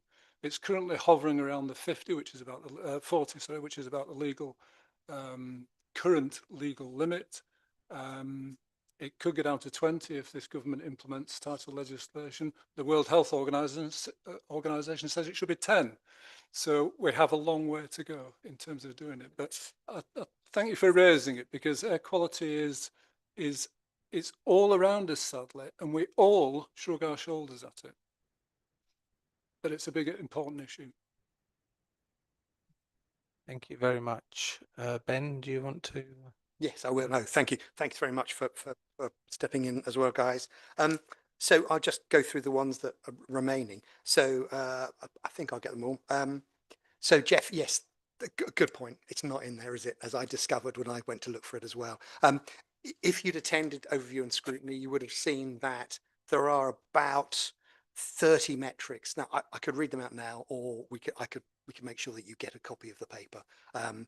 I think, yeah, apologies, it should have been in the report tonight, but it obviously wasn't. So that's a mistake. I think that was your question. Okay, good. Graham's, I think yours have been dealt with. David, so yes, about fair and inclusive, I think Alex is right. There are a number of other sort of, I think when you start to look at the fair and inclusive section, there are other aspects to the making things fair and more inclusive.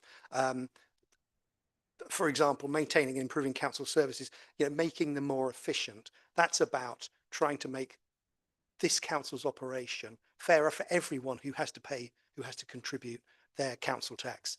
Some people are getting services and they may feel that they are not getting what they deserve. So it's about making sure that everyone feels like they are getting their money's worth. So it's fair in that sense as well. Alex mentioned Arts in East Herts, the cultural strategy, thriving together as well. That's about inclusivity. I would argue that's got a good focus for inclusivity, about giving people who may not have thought about options for staying healthy. It's about providing those options as well.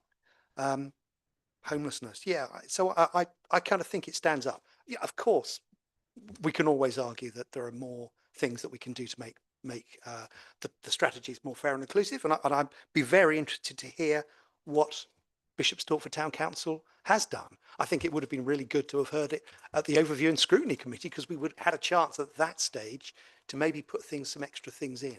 So I think it's really important to remember that, get in Overview and Scrutiny, because that's where the opportunity comes to feed in. So that, I think, was what you asked, David. Ian, how do we reach other residents beyond the usual consultations? Yeah, that's a critical question. It's something that we all ask, and we've probably been asking for years. Well, let's look at who doesn't tend to respond to our consultations. I suppose it's young people, isn't it? Many young people don't tend to respond. Perhaps elderly people who don't have access to internet, which is the usual way.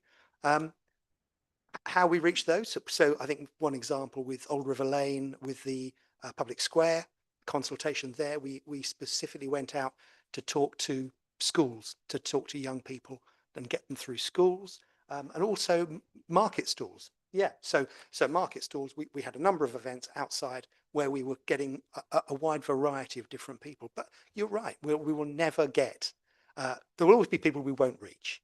And so all we can do is try, look for new ways to reach them. And we haven't tried Snapchat, TikTok videos, but no doubt, we'll have volunteers in the executive to do some TikTok videos, and maybe that'll reach more people. But yeah, if you have any ideas, we're always, always looking for new ideas and for volunteers for videos. Yvonne, your question about the digital, it was about phone lines, digital, so let me just, sorry, I'm just scrolling to get it. encouraging residents to use our digital communications channel, wasn't it? And you were saying, well, why does that mean that those who are not digitally able would be able to talk to us? It's very simple. It's because we have a limited capacity. It's, you know, we can't just simply expand the numbers of people who are there to answer phones when there's an issue. You know, the bins have demonstrated that. Changeover of any contracts, new services, that will always cause a big peak. And now we're not necessarily going to be able to match that. So it's just a purely practical response. If we can ensure that as many people as possible use their smartphones, if they have smartphones, that just frees up the phone lines for those who haven't got any opportunities, and it frees up the officers who meet people face to face for those people who absolutely have to come in. So it's about resource, really. I missed your second question, I'm afraid, so you'll have to repeat it. I missed your second question, so you'll have to repeat it. That was, it was simply to, in the reference to the local plan, removing the words prioritizing improved sustainability standards, because I'm not sure what that means. Okay. Did you answer that? Do you want to? No. Okay. Okay. Yeah. Okay. I mean, so yeah, Vicky can't say that, but it's a key tenet of the visioning process that we went through back in earlier last year. Was it last year? Last year. Yeah. I hope that's okay. Chris, your question about homelessness. How does it address homelessness? How does the aim address homelessness? Was your question, wasn't it? It doesn't. We can't. It doesn't directly address homelessness. All we can try and do is ensure that we try to help as many homeless people as possible find accommodation, whether it's through some of our accommodation or through other ways and means. But we do have ambition to try and ensure that they are included in finding out about events that go on, that are occurring. I think, did you want to add anything, Marnie? Yeah. Yes, thank you, Leader. Yes, I'd just like to add a little bit about homelessness. And yes, our housing department does work very hard to find homes for people who are homeless.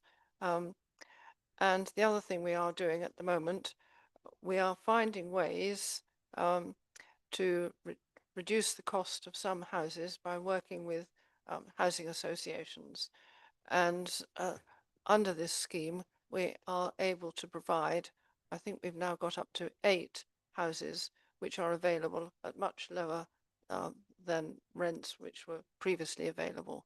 So we are working hard to provide more houses, as well as encouraging our very good housing department to use the normal procedures to house people, either in our temporary hostels, temporary accommodation, and reducing the number of homeless people in bed and breakfast. We are making good progress on that. Thank you. Thank you very much. Just to let you know, I've had a request for a break of 5 minutes at the end of this, so if you just bear with us. 10 minutes. Don't we? 5 minutes. So thank you very much for that. This is the final recommendation in the executive report, and really I'm after a show of hands for those members in favour of this. Thank you. Those against? Thank you. And those abstentions? Thank you. That motion is carried. Sorry, Vicky. I'd like to propose that we have a 5-minute comfort break. Can somebody second me? Yes, that's carried. Then sorry, we've got to vote for it. Those in favour? Thank you. That motion's carried. We have a 5-minute break. So what's time now?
Hello there.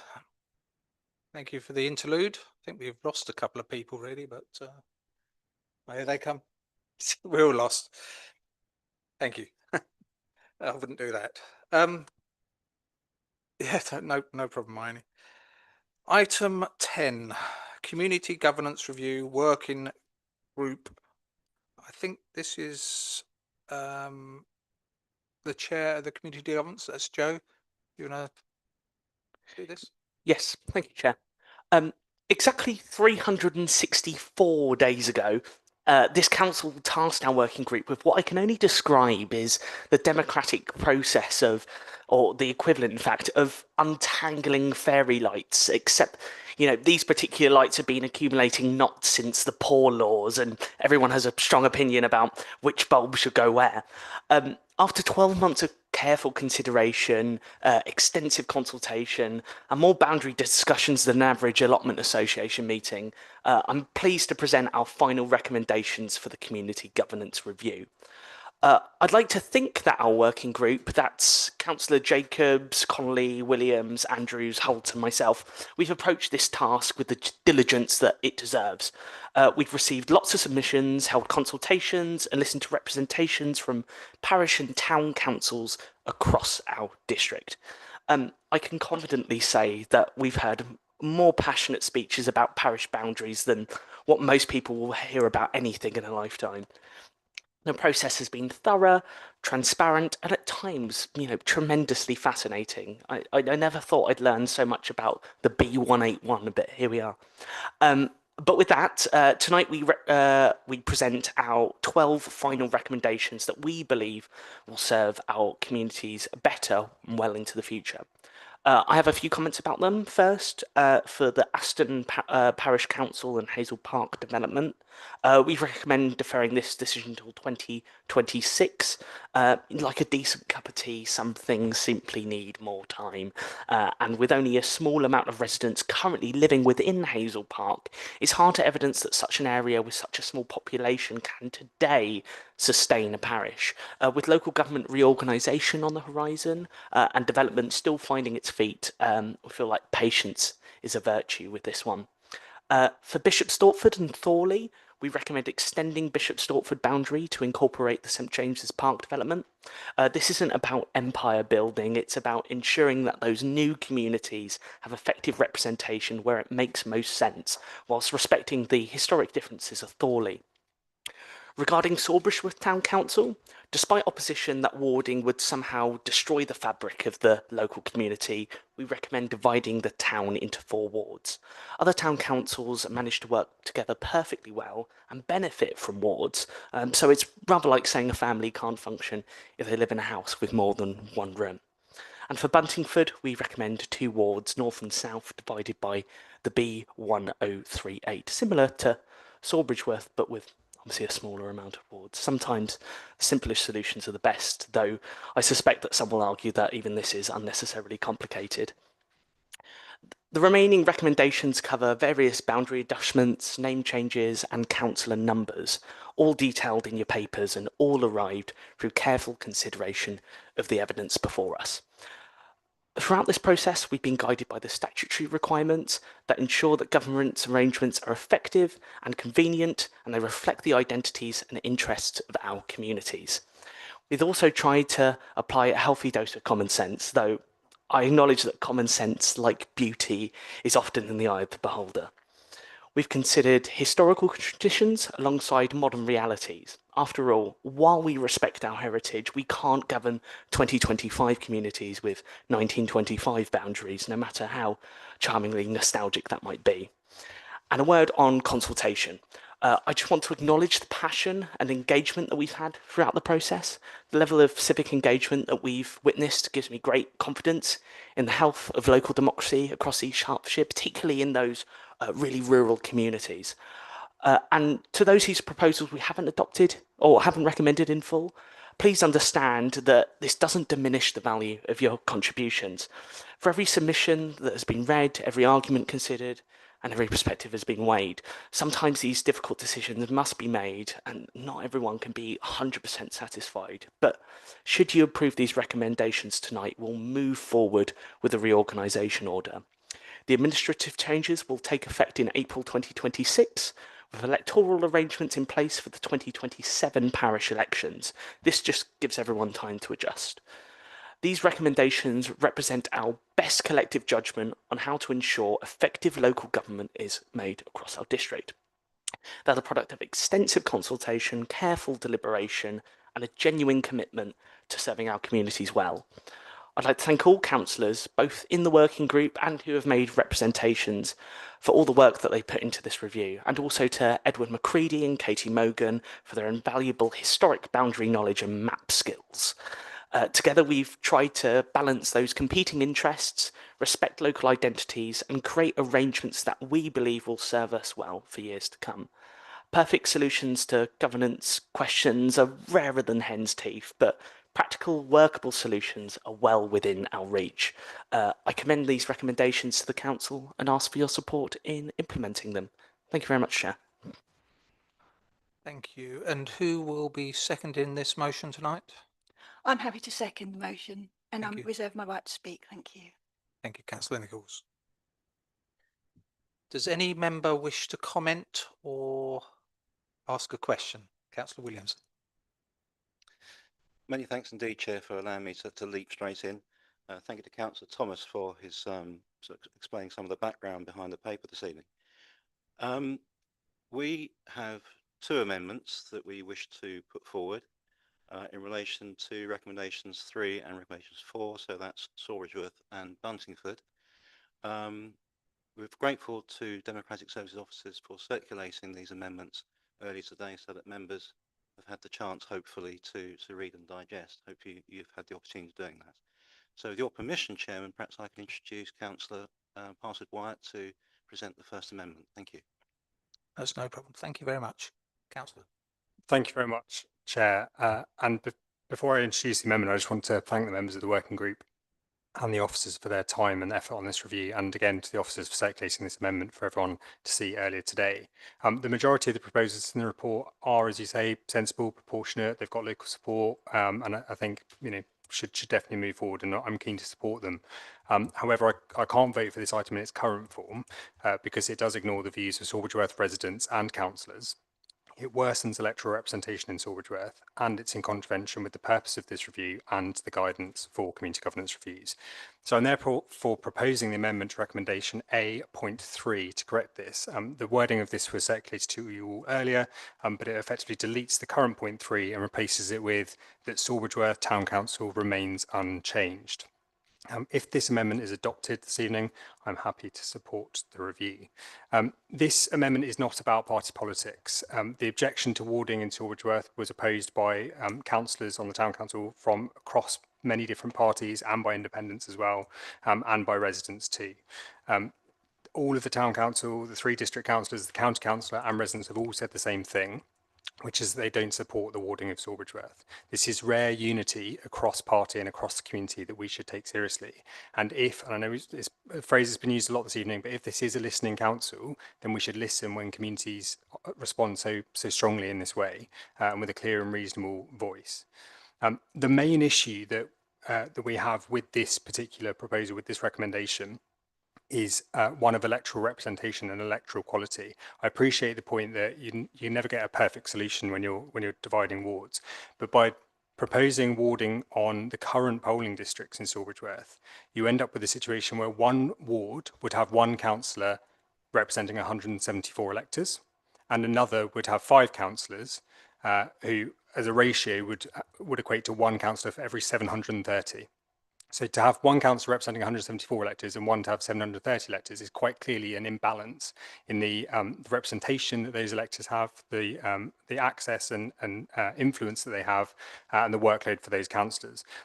The guidance on this from LGBCE, so the Boundary Commission, is really clear that it is not in the interest of effective and convenient local government to have significant differences in levels of representation between different parish wards. This is quite clearly a significant difference. and as I say, would lead to unequal influence. If this was done on a district level, if we were working out district wards and divisions, it would be like saying Bishop Stortford can have 4 councillors and Hertford could have 16. It's quite clearly an imbalance in how things are run. This also goes against the identity and the cohesion of Sawbridge Worth as a community. And it's not just about whether councillors can get on, it's just about the reality of how Sawbridge Worth currently operates as a town. So those of you who visited Sawbridge Worth or lived in or been to Sawbridge Worth at any point in time will know that it is a town where all of its facilities are centrally located. So there's not kind of different neighbourhoods, there's not different kind of parades of shops, different areas. Everything is in a sort of central area. So everyone sees the town as one cohesive community. Part of the issue with this proposal is that the ward names being suggested don't reflect recognised areas either. So one part is being identified as Central Ward, which is not including the centre of the town. The centre of the town is named South Ward, so I think that again is sort of a slight misnomer. And crucially, no consultation was ever launched specifically to ask residents or the town council for their view on those ward names. Those were formed, I think, at the working group meeting earlier this month. And again, the guidance on this is really clear that having giving due consideration to what local identities would prefer is really important. So again, that's not been reflected. As part of the terms of reference for this review, and this is probably a wider point for the entire piece, but I'll raise it in this amendment. And in reflecting the guidance from the Boundary Commission, we are meant to have electorate forecasts for the next 5 years. Those haven't been provided as part of this process. They weren't provided to town councils, or certainly Sawbridge Worth Town Council Clerk has confirmed that we did not receive it there. And that is sort of in contravention of how this process should be run. So there is a question of due process, which risks undermining the confidence in what's gone on here. There is, and I say this not as a threat, but just as something to be aware of, there is also, because of that, a legal and reputational risk with moving forward with this amendment. I think if residents or the town council feel particularly strongly that their voices have not been listened to, that the consultation hasn't been followed in the proper way, and that significantly unequal representation comes out of this, which is what is being proposed, then there could be a challenge posed on a kind of failure to follow statutory duties or acting reasonably or giving proper weight to the consultation. So this amendment does not block change forever. We're not saying this is completely off the table as an option towards Sawbridge Worth in the future, but it is about removing what we collectively deem as a flawed recommendation for now. So the option does remain to come back to this, perhaps after local government review or after the reorganisation, sorry. And at that time, we can go through proper consultation, proper engagement with the community and database proposals which reflect those local views. So I'm asking everyone today to look beyond party politics. As I said, this has got cross-party support in Sawbridge Worth. Do what is right for our community. This amendment reflects that local consensus. Supporting it will demonstrate this council does listen to what residents are saying. It will crucially protect electoral fairness, and it ensures that this review as a whole will live up to the principles it is meant to serve. So I recommend this amendment to the council, and I will take any questions or seconding. Thank you. Thank you. Is there a seconder for this amendment? Thank you, Chairman. Yes, I'd like to second and reserve my right to speak. Thank you. Thank you. Open to questions and comments? Tim. Yeah, I'm just curious as to how, on the one hand, you say that public consultation hasn't happened, but you're absolutely sure that the public don't want this. I'm just wondering how you square those two things off.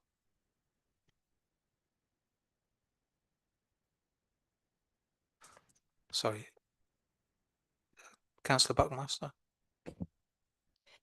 Thank you, Tim. I've spoken to a lot of residents. I work a lot in the community in various groups, and I've mentioned it. It wasn't publicised fully when I think it went out to consultation, and the residents I'm talking to now are all appalled that this is being, put forward. So I can say I do know that the residents don't want it. Yeah. Thank you. Any other comments or questions? Councillor Jacobs. So not a question, it's a comment or several. I want to talk about the amendment and the suggestion that the Working Party hasn't listened to the concerns that were brought to them by representatives from Sawbridgeworth, and I want to assure you that that's not the case. We did listen very carefully to your representations, but at the end of the day, we simply didn't agree with you. And ignoring somebody is not the same as disagreeing with them. Warding is not the apocalyptic event that you seem to think it is. The vast majority of town councils in this country are warded, and we weren't, other than Buntingford, we weren't able to find a single example in the country of a town of this size not being warded. And warding is fine. Warding is a good thing. As a ward councillor, I find it much easier to do my job when I'm representing a part of the town rather than the whole town.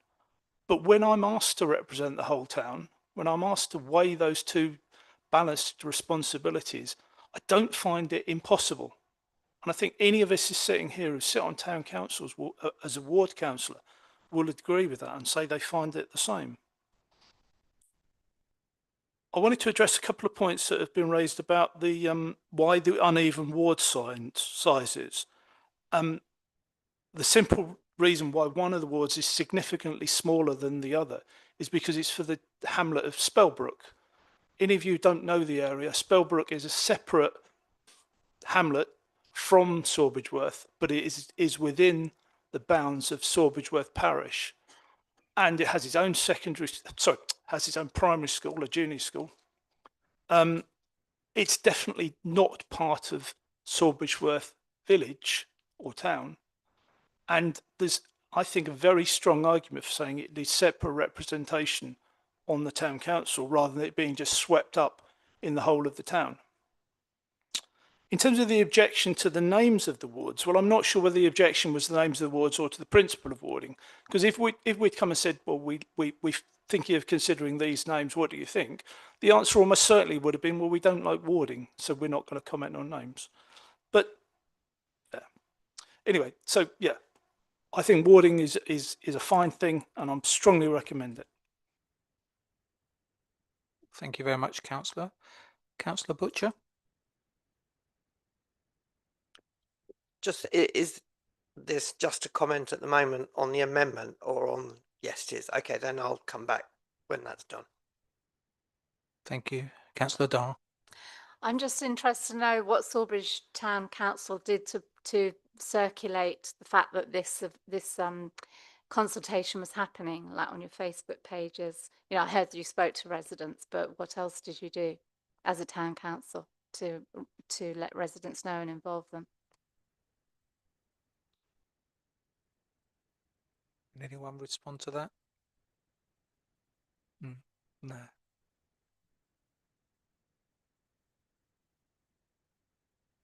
We'll do it all at the end. So, yep. Any more questions? Joe? Thank you, Chair. Yeah, no, I just wanted to thank Councillor Parsard-Wyatt for bringing this amendment.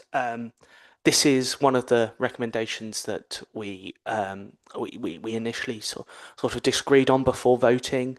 One of the options we did explore was bring a decision to full council, but that's not a recommendation that we can make. So this has sort of been forced upon us by this amendment. So just for clarification there. Thank you. Any more questions? Sarah.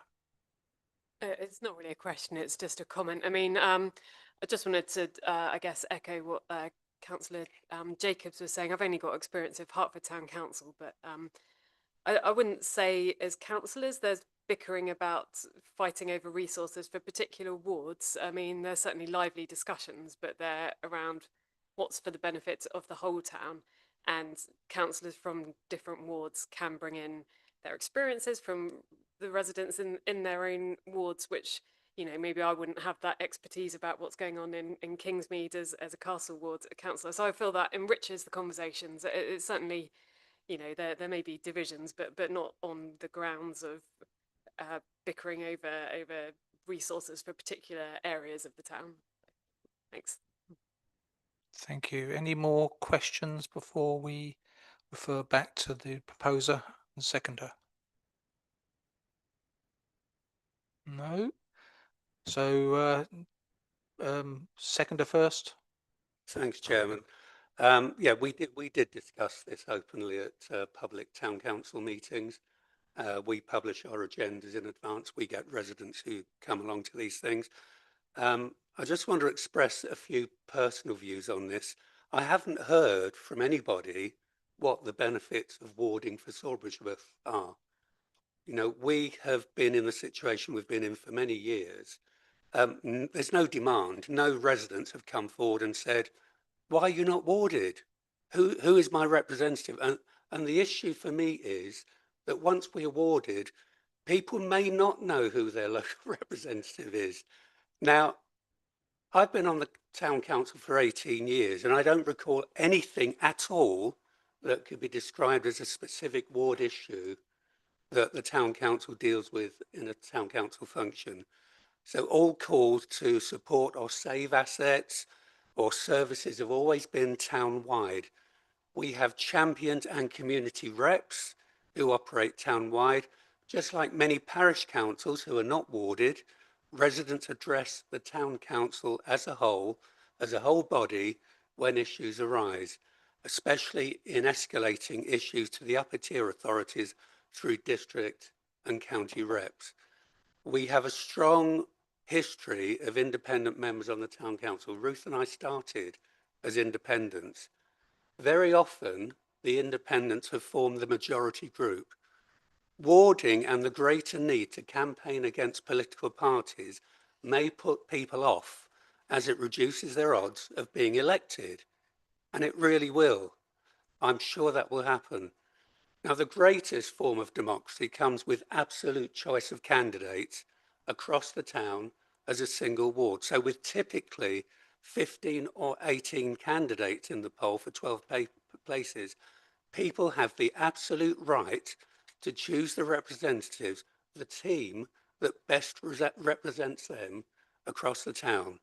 And voting for a list for a mix of independent political candidates across the spectrum whom they feel will do the best job for them, rather than having a look at their ward that they happen to be in and thinking, well, actually, I'm not sure about any of them, but the candidates in the next ward, I would vote for them, so I'm not going to bother. Whereas with this system, you can choose who you want from 12 candidates. And people do that. They pick and choose. And I've seen people vote for me, vote for Reform, and vote for the Labour candidate. Now, we're not all the same, but people choose people on whom they feel can represent them. So let's not take away the ability to vote for a person just because they happen to be in a different ward and not on their poll card. You know, the greatest deficiency, though, is the imbalance that Angus mentioned earlier. And I'm really hoping there's a free vote on this, because it's really important. If any of you are not sure about this, if any of you can't articulate properly why Sawbridgeworth residents will benefit from this, and I urge you not to do it. Thank you, Chairman. Thank you, Eric. Councillor Copley? Sorry, am I allowed to pick up some of the points that Eric said about some people, you feel that people wouldn't want warding? Because I've lived in I grew up in Sawbridgeworth for 20 years and I've actually had a lot of people come to me. So I can't say that. Okay. I've got an alternative point of view, but there you go. Apparently it is okay to comment. Yeah. Thank you. Sorry, I didn't want to jump in at the end, but you just said something new that obviously hadn't been said earlier about people feeling uncomfortable about the wards. Not that there was no benefit. You said people in Sawbridgeworth feel uncomfortable, but I've actually, because I grew up in Sawbridgeworth, was there for 20 years before moving to Bishop Stortford. I do know a lot of people there. So, Sarah, have you got your microphone? Yes, I have. Sorry, can you hear me? I do know a lot of people in Sawbridgeworth because I grew up there. And I have had people say that they feel kind of uncomfortable about going to the council as a whole. They will feel that Chairman, I exercise my right to speak at the end, and usually we then have a vote on the main item, on the amendment. If I'm not allowed, then that's fine. I won't speak. I did ask. Yes, sorry, Councillor Buckmaster, you reserve your right to speak at the end of the debate.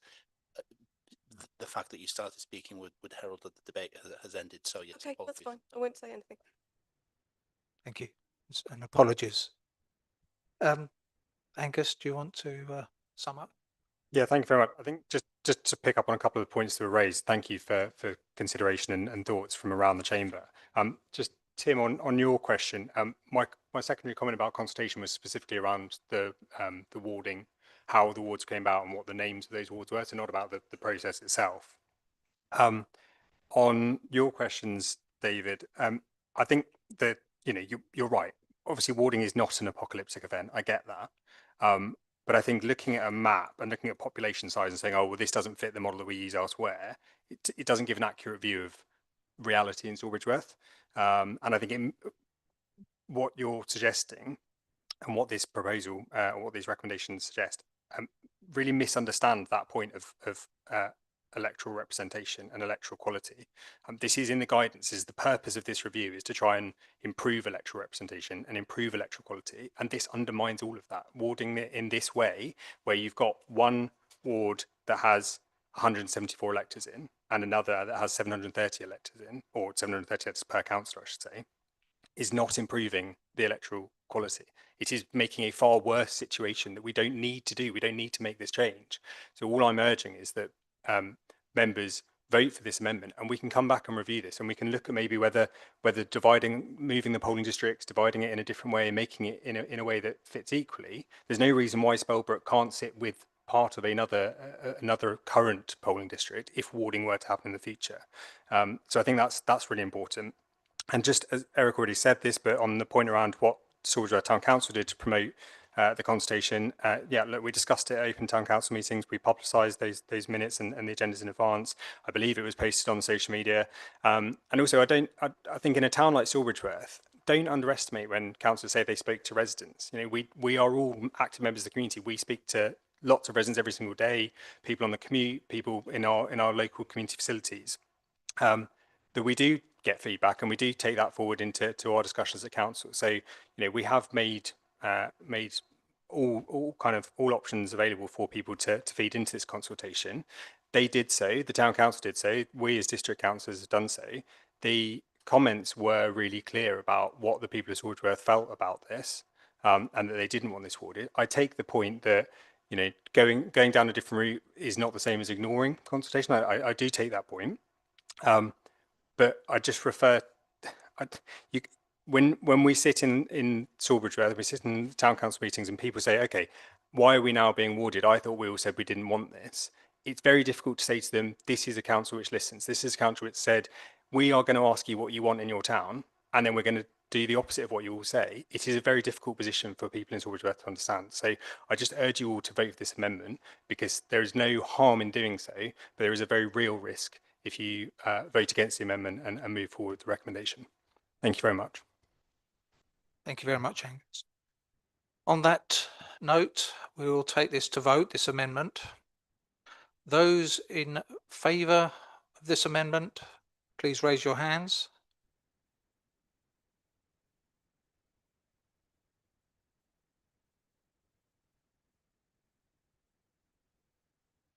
Thank you. Those against this amendment, please raise your hands.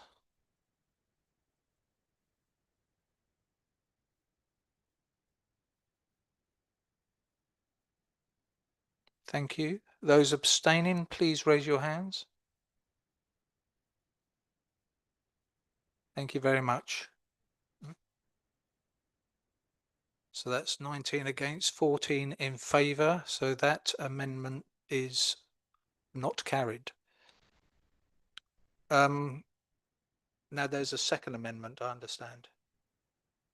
Yes, thank you, Chairman. Again, with your permission, please, I'd like to introduce Councillor Holt to present the second amendment. Thank you. Thank you very much. Councillor Holt. Thank you, Chair. I would also like to take just a very quick moment to thank all fellow councillors and officers who are involved in the working group. Just a quick summary of what this amendment actually changes within the document. The amendment proposes to replace point 4 with that Buntingford Town Council remains unchanged.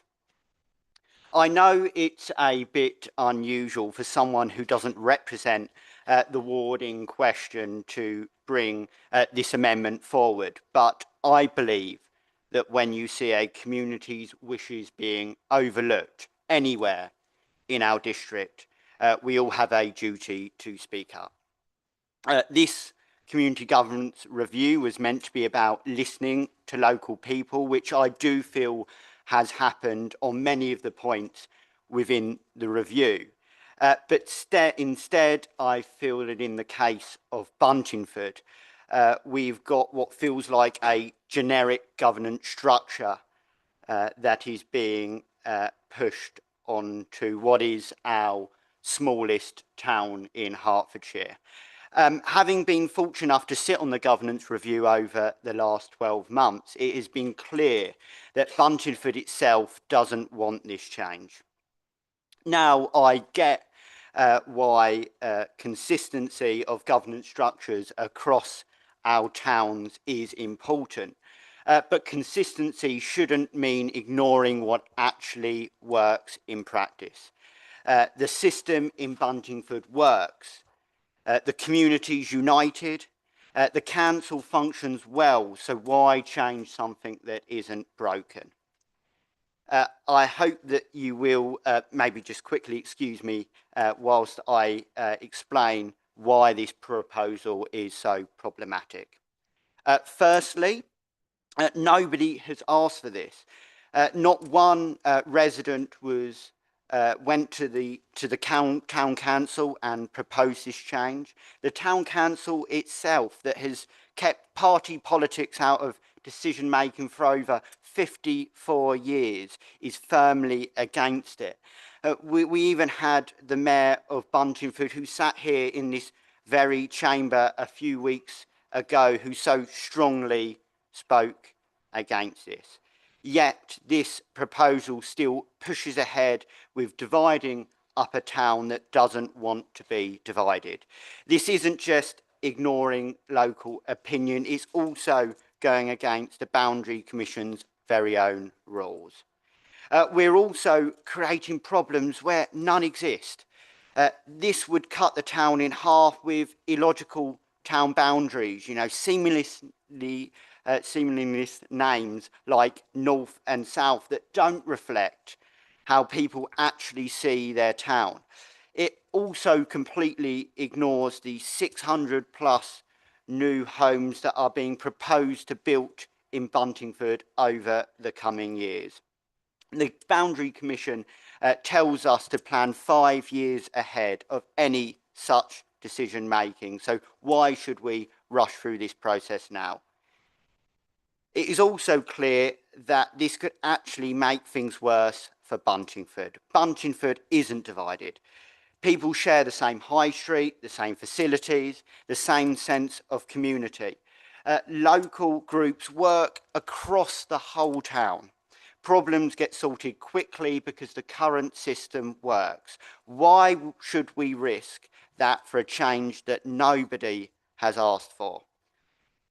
So there's no proper look at how new housing will affect things going forward, no real consideration of other changes coming down the line, no meaningful consultation on ward boundaries and names. This isn't about opposing change for the sake of it. It's about listening, properly listening to what Buntingford is telling us. They have been clear that they don't want this. And if we are serious about being a listening council, we shouldn't be forcing it upon them. Thank you. Thank you very much, Aubrey.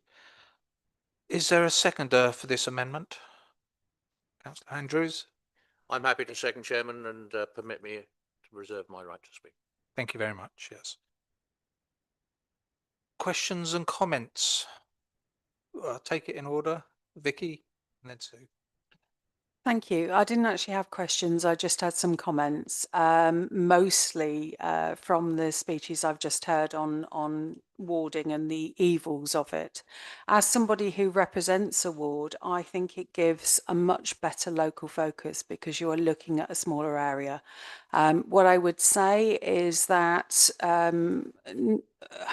unfortunately, most people in my ward know exactly where I live.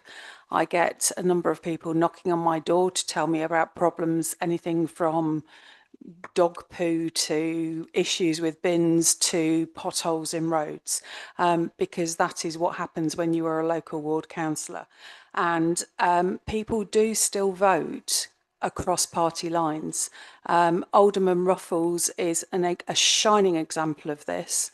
I have got people that live in his ward that always voted for him, even though they're bigger old trots than I am, and Alderman Ruffles always represented the Conservative Party. But because he was such a fantastic ward councillor, they voted for him. And just on those lines, he did pop round with something one of his ward members, one of his residents raised with him, and asked me to deal with it this afternoon, and popped some paperwork into my hand for me to deal with. Just on around the government's review, it's a cross-party group.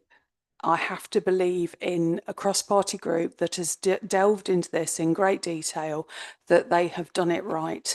They are guided by officers, and as a Green Party member, I do not have to vote along party lines. If your arguments had been convincing, then I would have voted in a different way. But anecdotally, we can all say the people I speak to have all said they don't like it. But the thing is that we all do live in a microcosm of the political parties that we're in and the people that we meet. And so you do get an optimism bias on some of your results. And I recognise that as a political being, and I think everybody else should too. Thank you. Councillor Nichols. Thank you. I'm strongly in favour of warding Buntingford. The suggested boundary is sensible and balanced, splitting the town along the B1038. The town has within it areas of distinct character, and the proposed ward boundary takes into consideration the location of the two large planning approved sites for houses, Vistry and Taylor Wimpey, to the east and west of the town, with one being in each of the proposed wards. Of course, there is a flexibility in ward boundary arrangements, and these can be adjusted at a later date if the needs arise to further meet the needs of residents. I have had no negative feedback from my conversations with residents and my posts on social media about the warding of the town, just those in favour of the proposed changes. It's not clear what form discussions took place at the town council and if they canvassed public opinion at all, because there are, as far as I know, no details or minutes available of any meetings that took place on the subject. When I included information on the community governance review and the warding proposal during the public consultation period in my monthly report to the town council, no comments were made on it at all by the council members or members of the public who were present. Surely warding Buntingford can only be of benefit to the community. It's not a divisive process, but one that is intended to lead to better representation of residents' views and needs, and it should actually aid communication between residents and town councillors. Residents can only benefit from a named councillor who they can approach with specific issues relevant to their local neighbourhood, and who will also have the ability to act in the best interests of the whole town when it is appropriate, hopefully with a more informed view. Surely this is exactly how we will fulfil our roles as district councillors. The town has seen years of rapid growth, which is set to continue for many years to come, and warding makes sense so as to better represent the varying needs and concerns of residents and to make preparations for the inevitable changes that will come as part of the devolution process. Thank you very much. Councillor Crystal. Thank you very much, Chair. Yeah, I just wanted to thank the committee who looked at this, and clearly it's a challenge, and the councillors who brought the amendments. I suppose I've just got some observations, really. Firstly, I suppose one of the questions to consider, and I don't know the answer, but I suspect I do, is how many towns of similar sizes to Buntingford and to Sawbridgeworth are unwarded.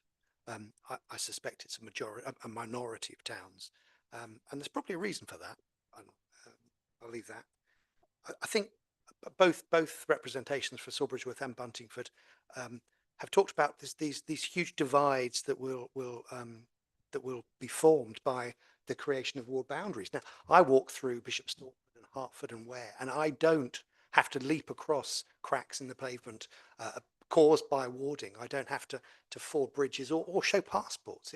It's seamless. And I think that's perhaps that's important to remember. I think they don't cut towns in half. They don't divide towns.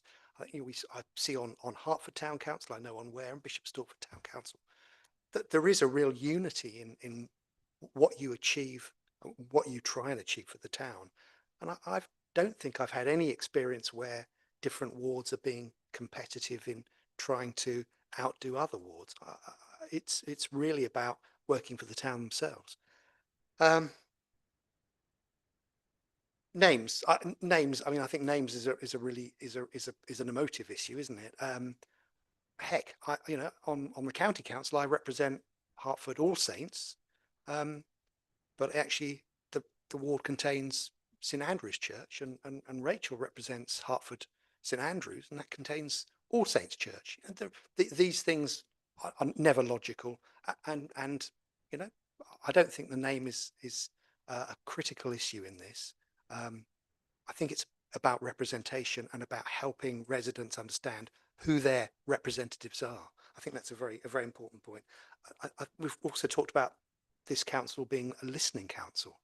I've been listening, and I'll be honest, when there are issues in Buntingford, I get loads of emails. That's Neil Drive. There are lots of other things where I get a lot of emails from people, and I know other councillors do as well. Vicky. I've had nothing from Buntingford. I've had nothing from Sawbridgeworth. I don't know why, but I'm a bit disappointed that actually, if the passion really was there, there's been no real campaign, no real kind of communication to the council that this is so awful. So I think I do support this. I appreciate there are challenges, and change is never good, but generally, I think at the end of the day, it will be a positive thing for residents. So I appreciate we'll be different on that. But yeah. Thank you very much. I have, well, one second. I have councillors Bull, Buckmaster, and then Walcombe at the moment. Yeah, thank you, Chairman. For my sins, I've been on the town council over 40 years now. I'm not against any changes, otherwise I wouldn't be on this council.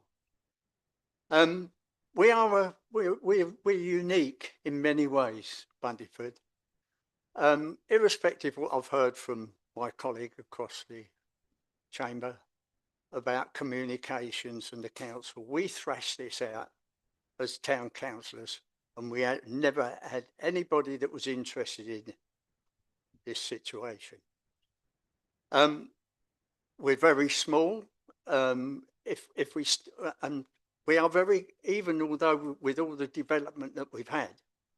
I mean, last time we had 3 put up as candidates. Before that, we always used to run it on 2. No problem. We had 3 last time. No problem. I cannot honestly think of anything that Buntingford would be far better off doing this system. I really cannot. And as far as leaflets and that, and people getting door-to-door information on this, I don't know of anyone that's got leaflets in the doors. No, I'm sorry. Obviously, I shall be voting against this. Thank you, Chairman. Thank you there. Eric Buckmaster. Thank you, Chairman. Yeah, we're still talking about the second amendment, but these are points apply generally. I still haven't heard from anybody how either Buntingford or Sawbridgeworth will benefit from this. What I'd like to again reiterate is those 2 towns are not the same as the other 3 towns in East Herts, and there is great potential for anomalies. Now, I've lived through a time over the last 18 years where the first 3 elections I stood for were actually there were not enough candidates to fill all the places. Now, if you then divide the town up into 5 or 2 in the case of Buntingford, you could find that actually all of the people who want to stand go for one particular ward, and you may have none in some of the other wards. It does throw up some discrepancies, whereas the current system of just saying to people, here are your 10 or 12 candidates, or your 18, you can vote for as many as you like. And I can see that there's a former resident of Sawbridge who wants to come in, but there are issues and they will present themselves in the future. Thank you, Chairman. Thank you very much. I think it is Councillor Walkham. Thank you. Thank you, Chairman.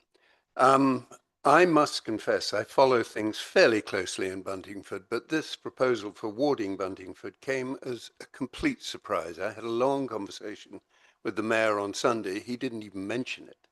And for it to come sort of so out of the blue, as Councillor Bull has explained, no leaflets were seen, no consultations were had at Green Drinks or any of the meetings that I've been at. So this is a total surprise. And I think it's astonishing that, you know, as councillors, we haven't really been consulted. And as Councillor Holt said, nobody wants this. And I've been Buntingford. The perception of 2 councils in Buntingford for a town as small as Buntingford is absurd. And really, I think I beg this council to listen to the people that I know in Buntingford who do not want, who do not need this to disrupt what is a really effective and working council. This council has inflicted a great deal of pain on Buntingford. You all know that we've lost our swimming pool. You all know that we've had the Vista development approved over our heads by the Secretary of State.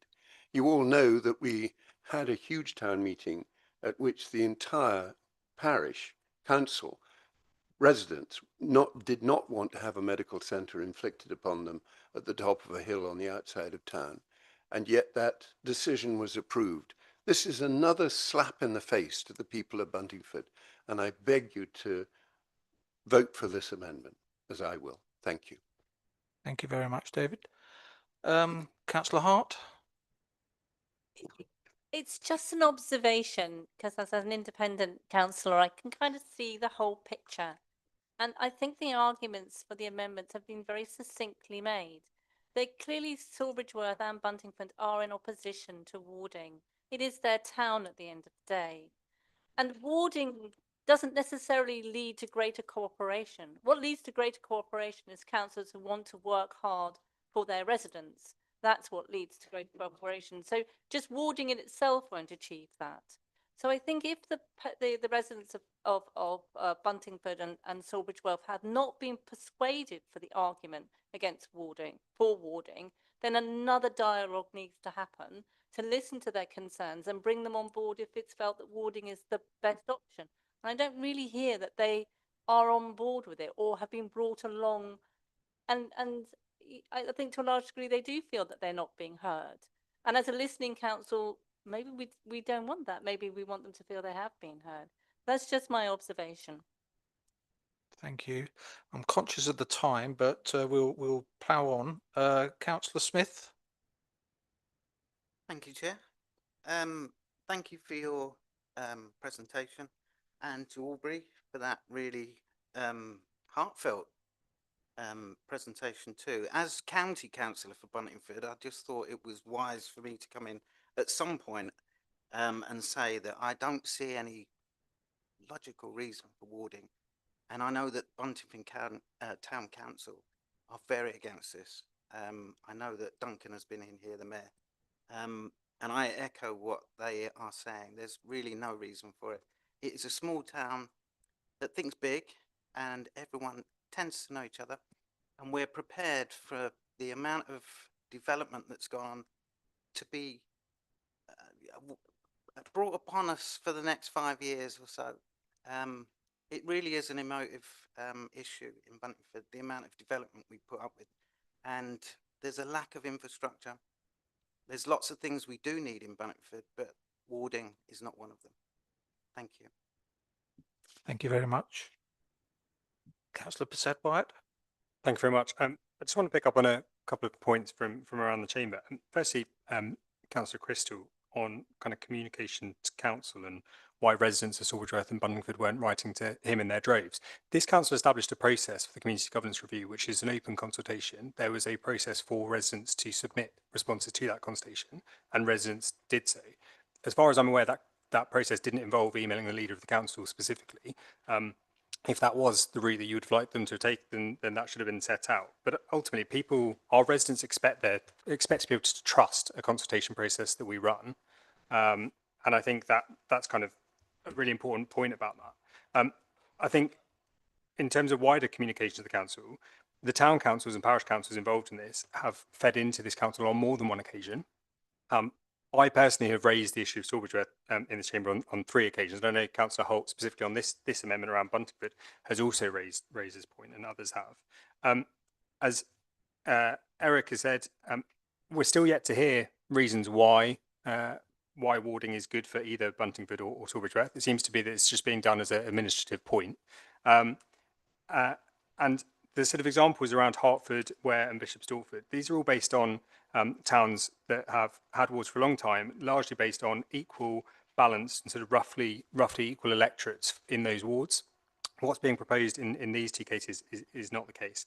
I think there's also a point which was raised in both amendments, which is perhaps being missed in the debate, which is that this consultation has not always followed Boundary Commission guidance on community identity, on electoral quality, on the consultation process. I know that various members have said that they didn't receive the leaflet that was allegedly sent to all households around consultation. So there's a concern there. And crucially, the future electorates weren't published. They were not shared as part of this process. That is meant to be a key part of the guidance that is in the terms of reference for this. So perhaps the legal officer can advise us on what the process is for this. If we've not followed the guidance properly for this review, what options are there to challenge the council?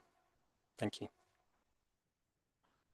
Thank you. Before I move on to the next person, I think we're going to go beyond 10 o'clock.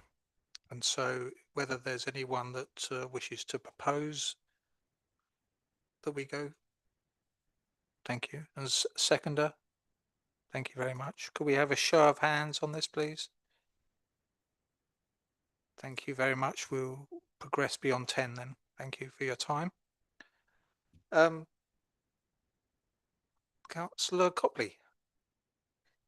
Thank you. There's been a lot of reference to people saying that we haven't talked about what the benefits are of warding, and that was the point I just wanted to pick up, because I've spoken with people who found it a bit daunting really to go to the whole council, but have said to me that if there were wards with a few people representing, they feel a lot more comfortable about that. And I've certainly found that representing a ward myself, that people will sometimes think there's a couple of you there and they feel more comfortable about going to it. I'm just feeding back on what I'm hearing from other people here, and so I do think that's a benefit if they feel that they're more comfortable engaging with us in that way. So thank you.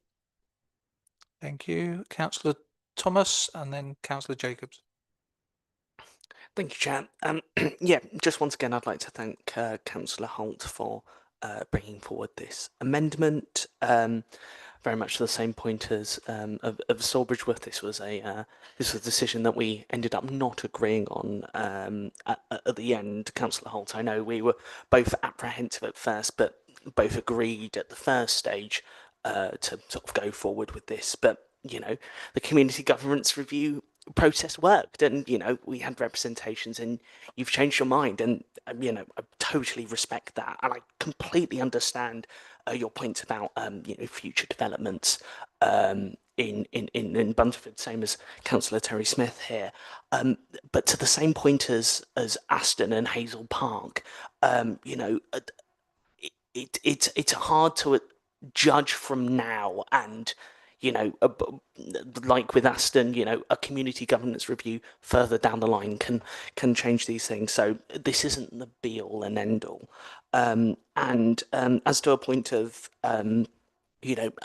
small places with north and south ward boundaries, might remind members that until very recently, Chewin Village had north and south ward boundaries. And whilst I know that they're no longer there, it shows us to that the naming and the general sort of governance can work in those small environments.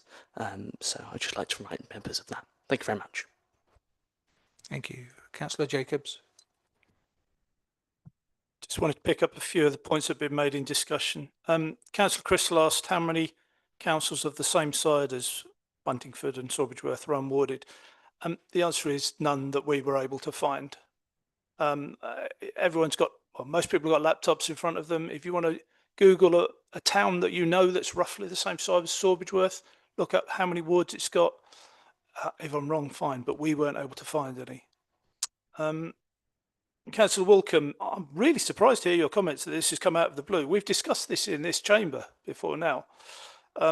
So it shouldn't have come as a surprise. If the people of Buntingford are so overwhelmingly against this proposal, I don't believe they are, why did we only receive 3 responses to the consultation? 2 of which were against and 1 which is in favour of warding. That doesn't feel overwhelming to me. The comparable figures for Sawbridgeworth, by the way, there were 11 responses, 8 of which were from Sawbridgeworth town councillors. So fewer responses than there are councillors. Last point I wanted to make, we've been told we haven't heard arguments in favour of warding. I think there have been arguments in favour of warding. I think there's not been much listening. But imagine, if you will, that all of the parties represented in this chamber stood a full slate of candidates for Sawbridgeworth at the next election, plus a handful of independents. You'd have a ballot paper of over 60 names. Is that democratic, asking people to choose 12 from 60? Well, no, hence the need for warding. If having a whole community being able to vote for everyone in the chamber was such a great system, why not have it for this council? Why not have 50 ballots, 50 votes? It clearly isn't sensible. It clearly isn't practical. So I would oppose the amendment. Thank you. Councillor Williamson. Thank you, Chairman. I think the point has been raised both in the previous amendment and this amendment that the process has not followed the guidelines laid down by the Boundary Commission. In fact, we seem to be going against their guidance. I just wonder if we could have some comments on that, please.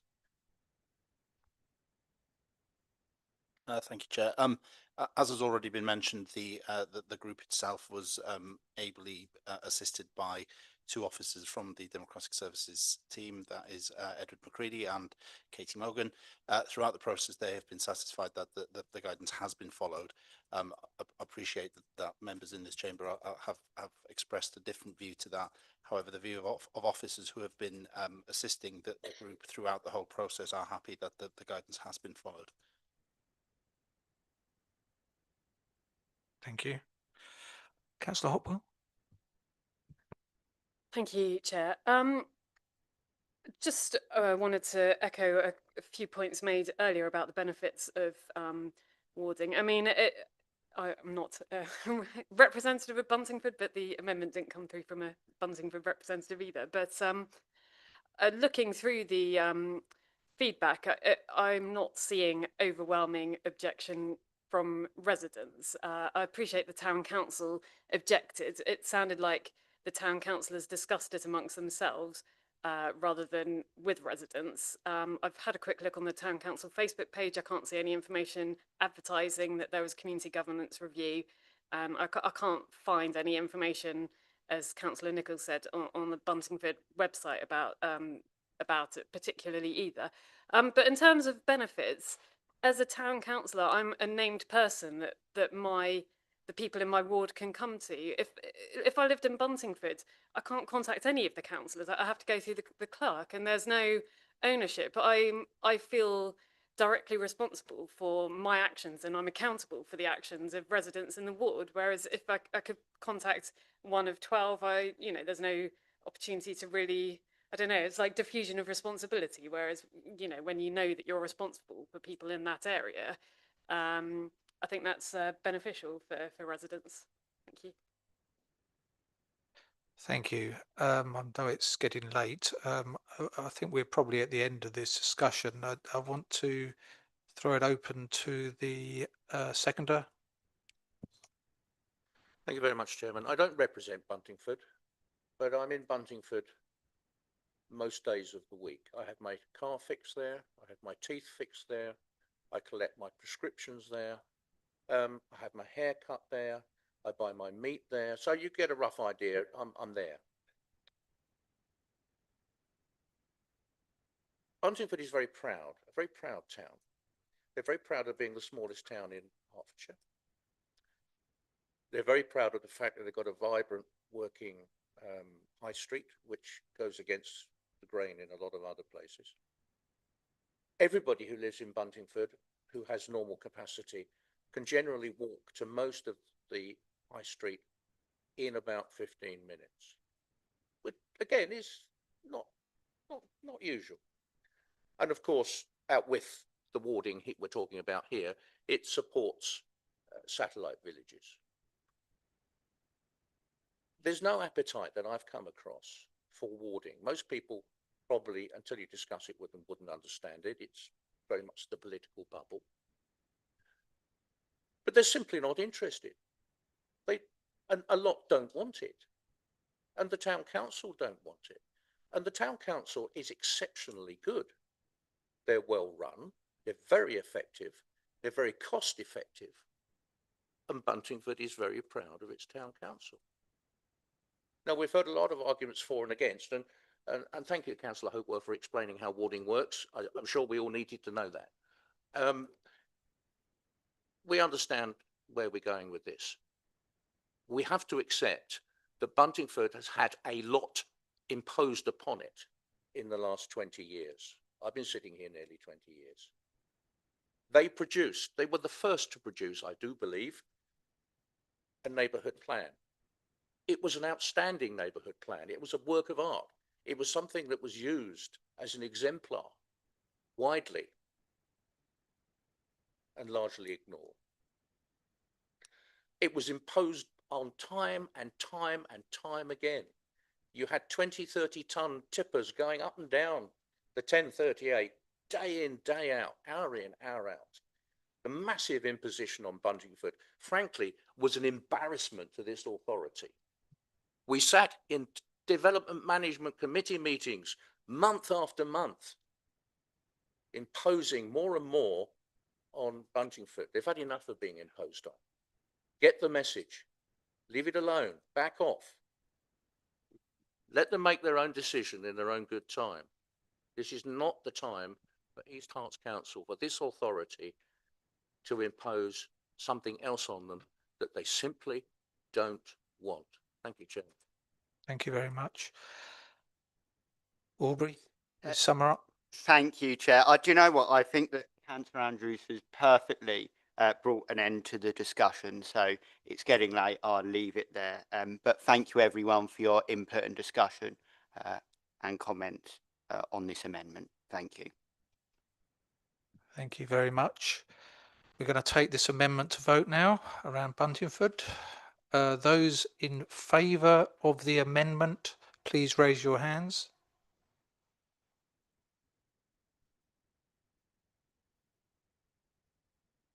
Thank you. Those against the amendment?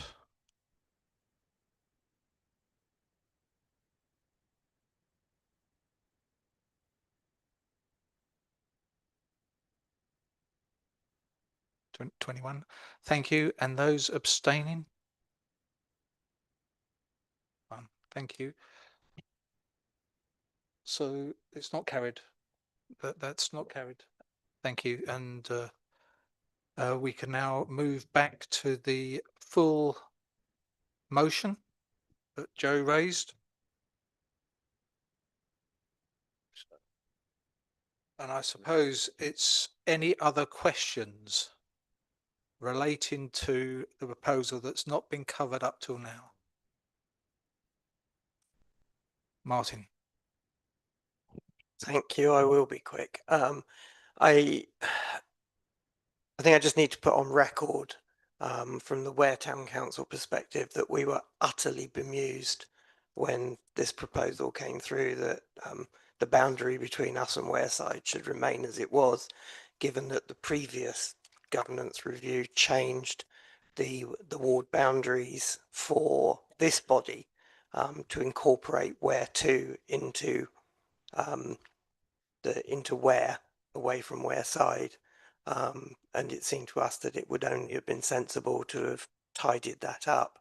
However, in discussion at the town council, we decided not to push this at this time because the reason we put it forward was that by now Ware 2 was supposed to be well underway and there would actually be residents in those fields, and clearly that's not going to happen probably by 2027 elections, or at least only very few. So it doesn't, at this point, we felt it wasn't something we needed to push, but we will come back to it either at this council or whatever replaces this council in the future, because we do think it matters. And in terms of anomalies, I would point out as well, for whatever replaces the county council, it's extremely strange that a large house sitting just next to Woodson Park Sports Centre and 100 yards from the nearest warehouse is in Sawbridgeworth for county elections, and that's something we'll also come to in a future governance review. Nothing against Sawbridgeworth at all. It's just a bit strange. Anyway, thank you. Just to put that on. Just to point out, Chairman, that I represent everywhere at county from Spellbrook through to the edge of Ware. To Woodson Park, and I'm the only member who does that. And everyone knows where I live. Thank you, Eric. Any more questions before we take this to vote? No? Oh, yes, Councillor Stowe. I was concerned we're not going to take these in a block vote, are we? Everyone will be individual. If perhaps, Chair, you could ask the chamber whether there are any of the recommendations that they would like to be pulled out, and then the remainder can be taken on block. I don't know which recommendation Councillor Stowe is referencing. Councillor Williamson. Thank you. Councillor Stowe got in there before me. I was going to ask if recommendations 3 and 4 could be taken separately, please, to the rest of the recommendations. Okay.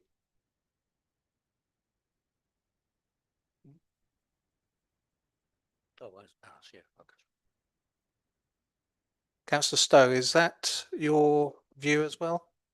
Well, my view is that I'm worried about the Aston one. Because in essence, the parish council and myself agree with that, apart from the fact it's been delayed, but they only have wanted 50%. But if I've then got to vote against it on block, I'm voting against one I believe in. So that's ridiculous. So that's 3, 4. Okay. 1 second.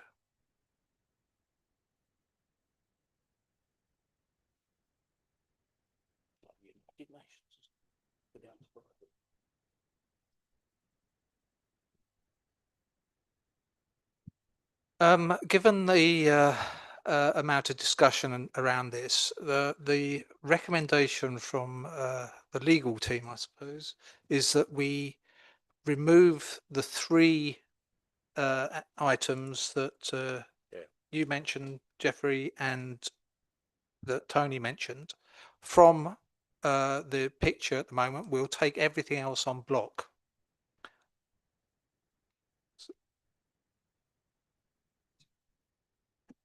Okay. Okay. So what we're taking out for the block vote will be on the recommendations. It will be A, C, and D. Could we have a show of hands? Pardon? Point to clarify. 1, 3, and 4. Sorry. It's on page 556. Point of clarification, Chair. Are we voting to vote on to separate the vote, or is this? Yes, it's a vote to take 3 items out of the block vote. And then we'll vote on them. I think the best way to do it is if I think there's broad agreement that we can treat 1, 3, and 4 separately. So I think the next vote to come should be just the block vote for the rest. Once that block vote has taken place, we can then take 1, 3, and 4 separately. And I think that's probably the best sequence of events to take place. Certainly. So could we have a show of hands to conduct the vote in that way? So we'll have the block vote. We'll then have one. Don't need it. Straight into it. Disagreement. Okay. So those in favour of the block, please raise your hands. Thank you. Those against and those abstaining. Thank you very much. That is carried for those items. Now we will take the Aston vote. Those in favour of the Aston recommendation, please raise your hand. Thank you. Those against, please raise your hand. Thank you. And those abstaining, please raise your hand. That's 1 or 2. Okay. Thank you very much. That is carried. We then have the Sawbridgeworth ward. Those in favour of this motion, please raise your hand.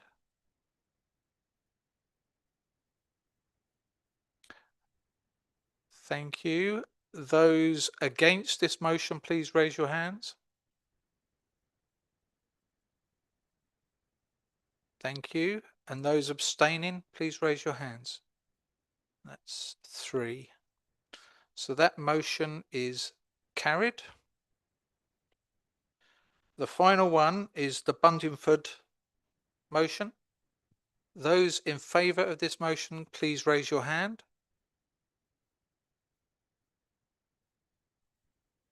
Thank you. Those against this motion?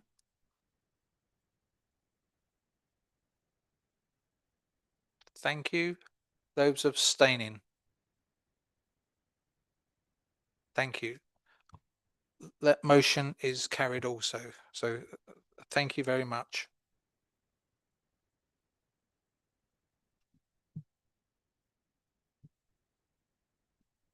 Item 11, review of the Constitution. Thank you, Chair. I'll be very quick. Members will have been aware that there's been a Sorry, point of order, Chair.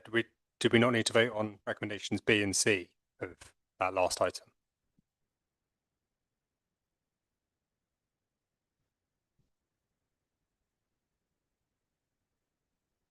We voted on all parts of recommendation A, but not B or C.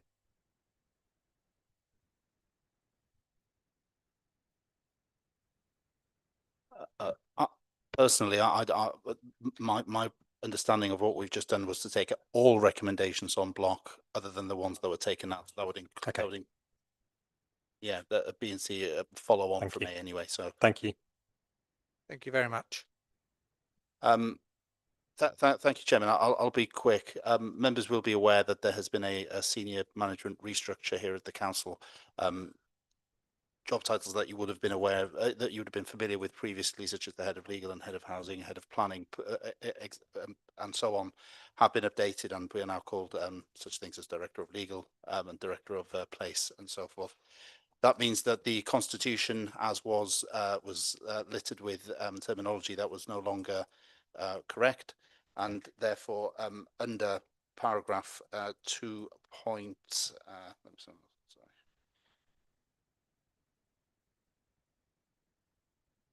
There we go. Under paragraph 2.6.3a of the Constitution, I, as the monitoring officer, need to bring a paper to full council to make you aware of those changes to the Constitution. That is as far as the changes go. We have also needed to reorder some of the delegations that we have. There are no new delegations being proposed. It's just to move them under the new directors who have got responsibilities for those areas. And the changes can be seen in the document itself. The recommendation is on page 642. Thank you very much. Do I have a proposer for this? Yes, I'd like to propose this motion, please. Thank you very much. And do we have a seconder for this? Councillor Goldspink. Yes, Chair. Does any member wish to comment relating to this?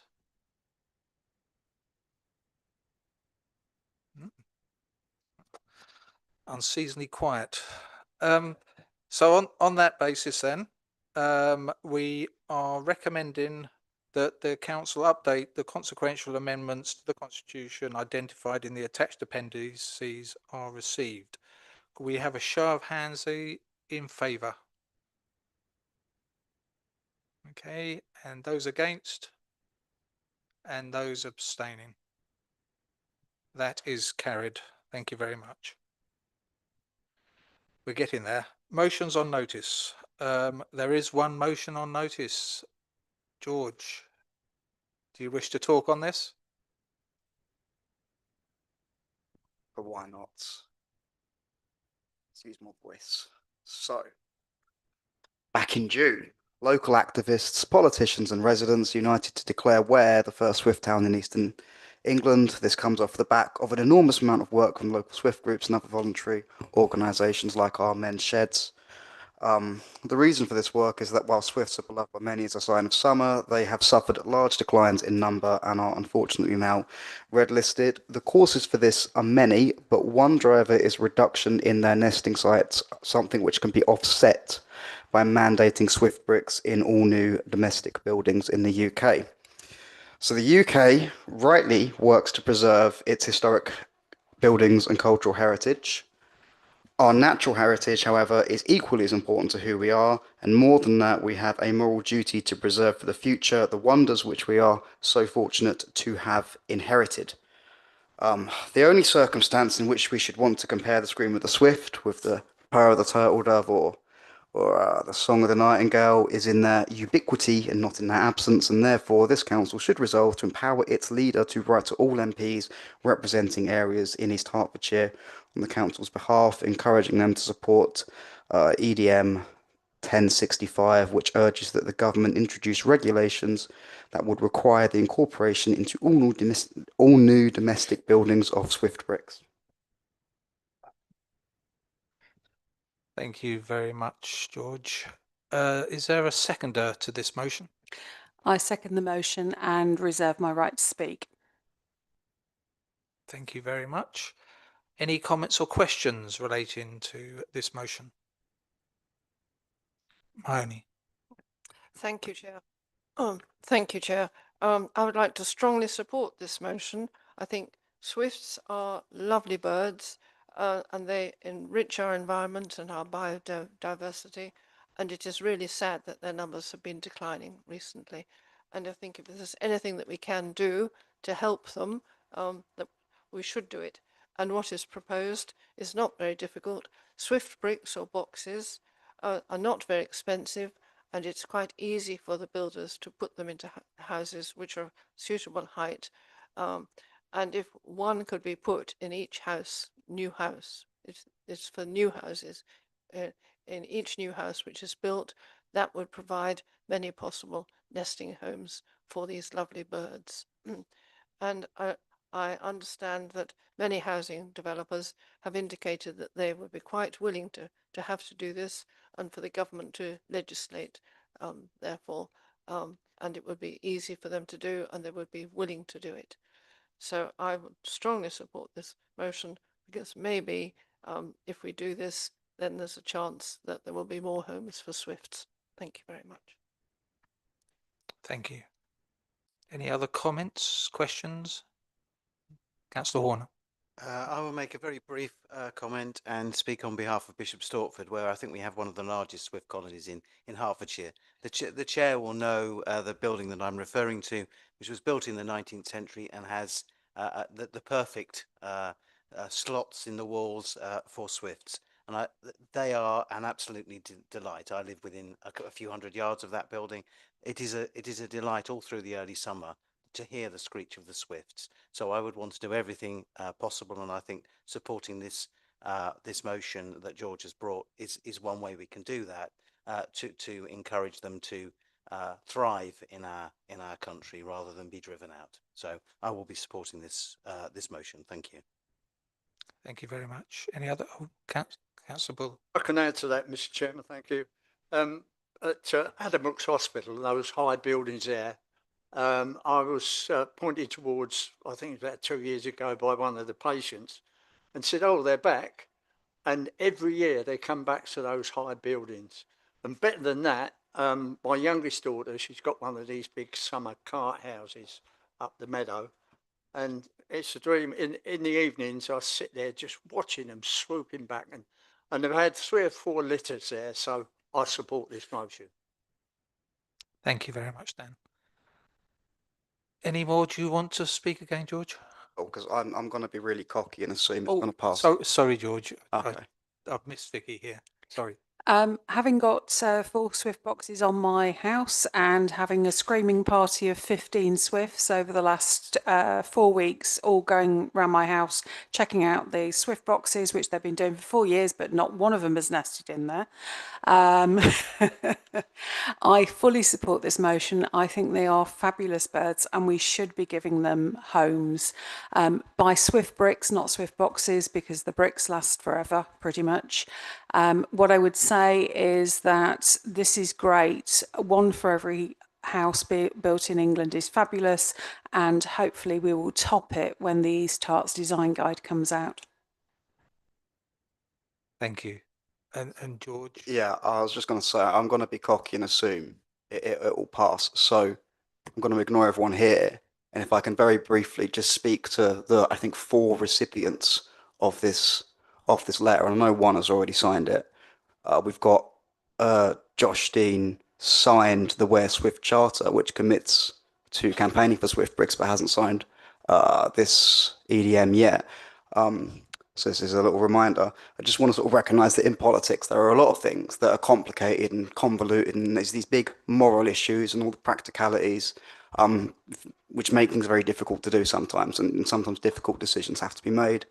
You look at the winter fuel allowance, I can kind of see both sides, the balance of cash poor, asset rich, intergenerational wealth and all that kind of stuff. It builds up to quite a complicated picture. And we always boil it down to simple things. This is a very simple thing. This is a genuinely simple thing. It's a simple question about a very simple brick that can save a very special bird, come in at very low cost, and is very easy to do. And I think it increasingly carries with it popular support. So I think it's a great thing to do, and I urge them to get on and do it. Thank you very much, George. On that note, whether we could have a quick vote on this. Those in favour of this motion, please raise your hand. Those unanimous, I think. Those against? And those abstaining. Oh, 1 abstention. Thank you. Could I just thank you for tonight, and sorry we went over. Before you go though, and after this meeting, Helen wants a very quick chat. If you could stay seated, I'm sure it will be a lot quicker. But thank you very much, and we close the meeting at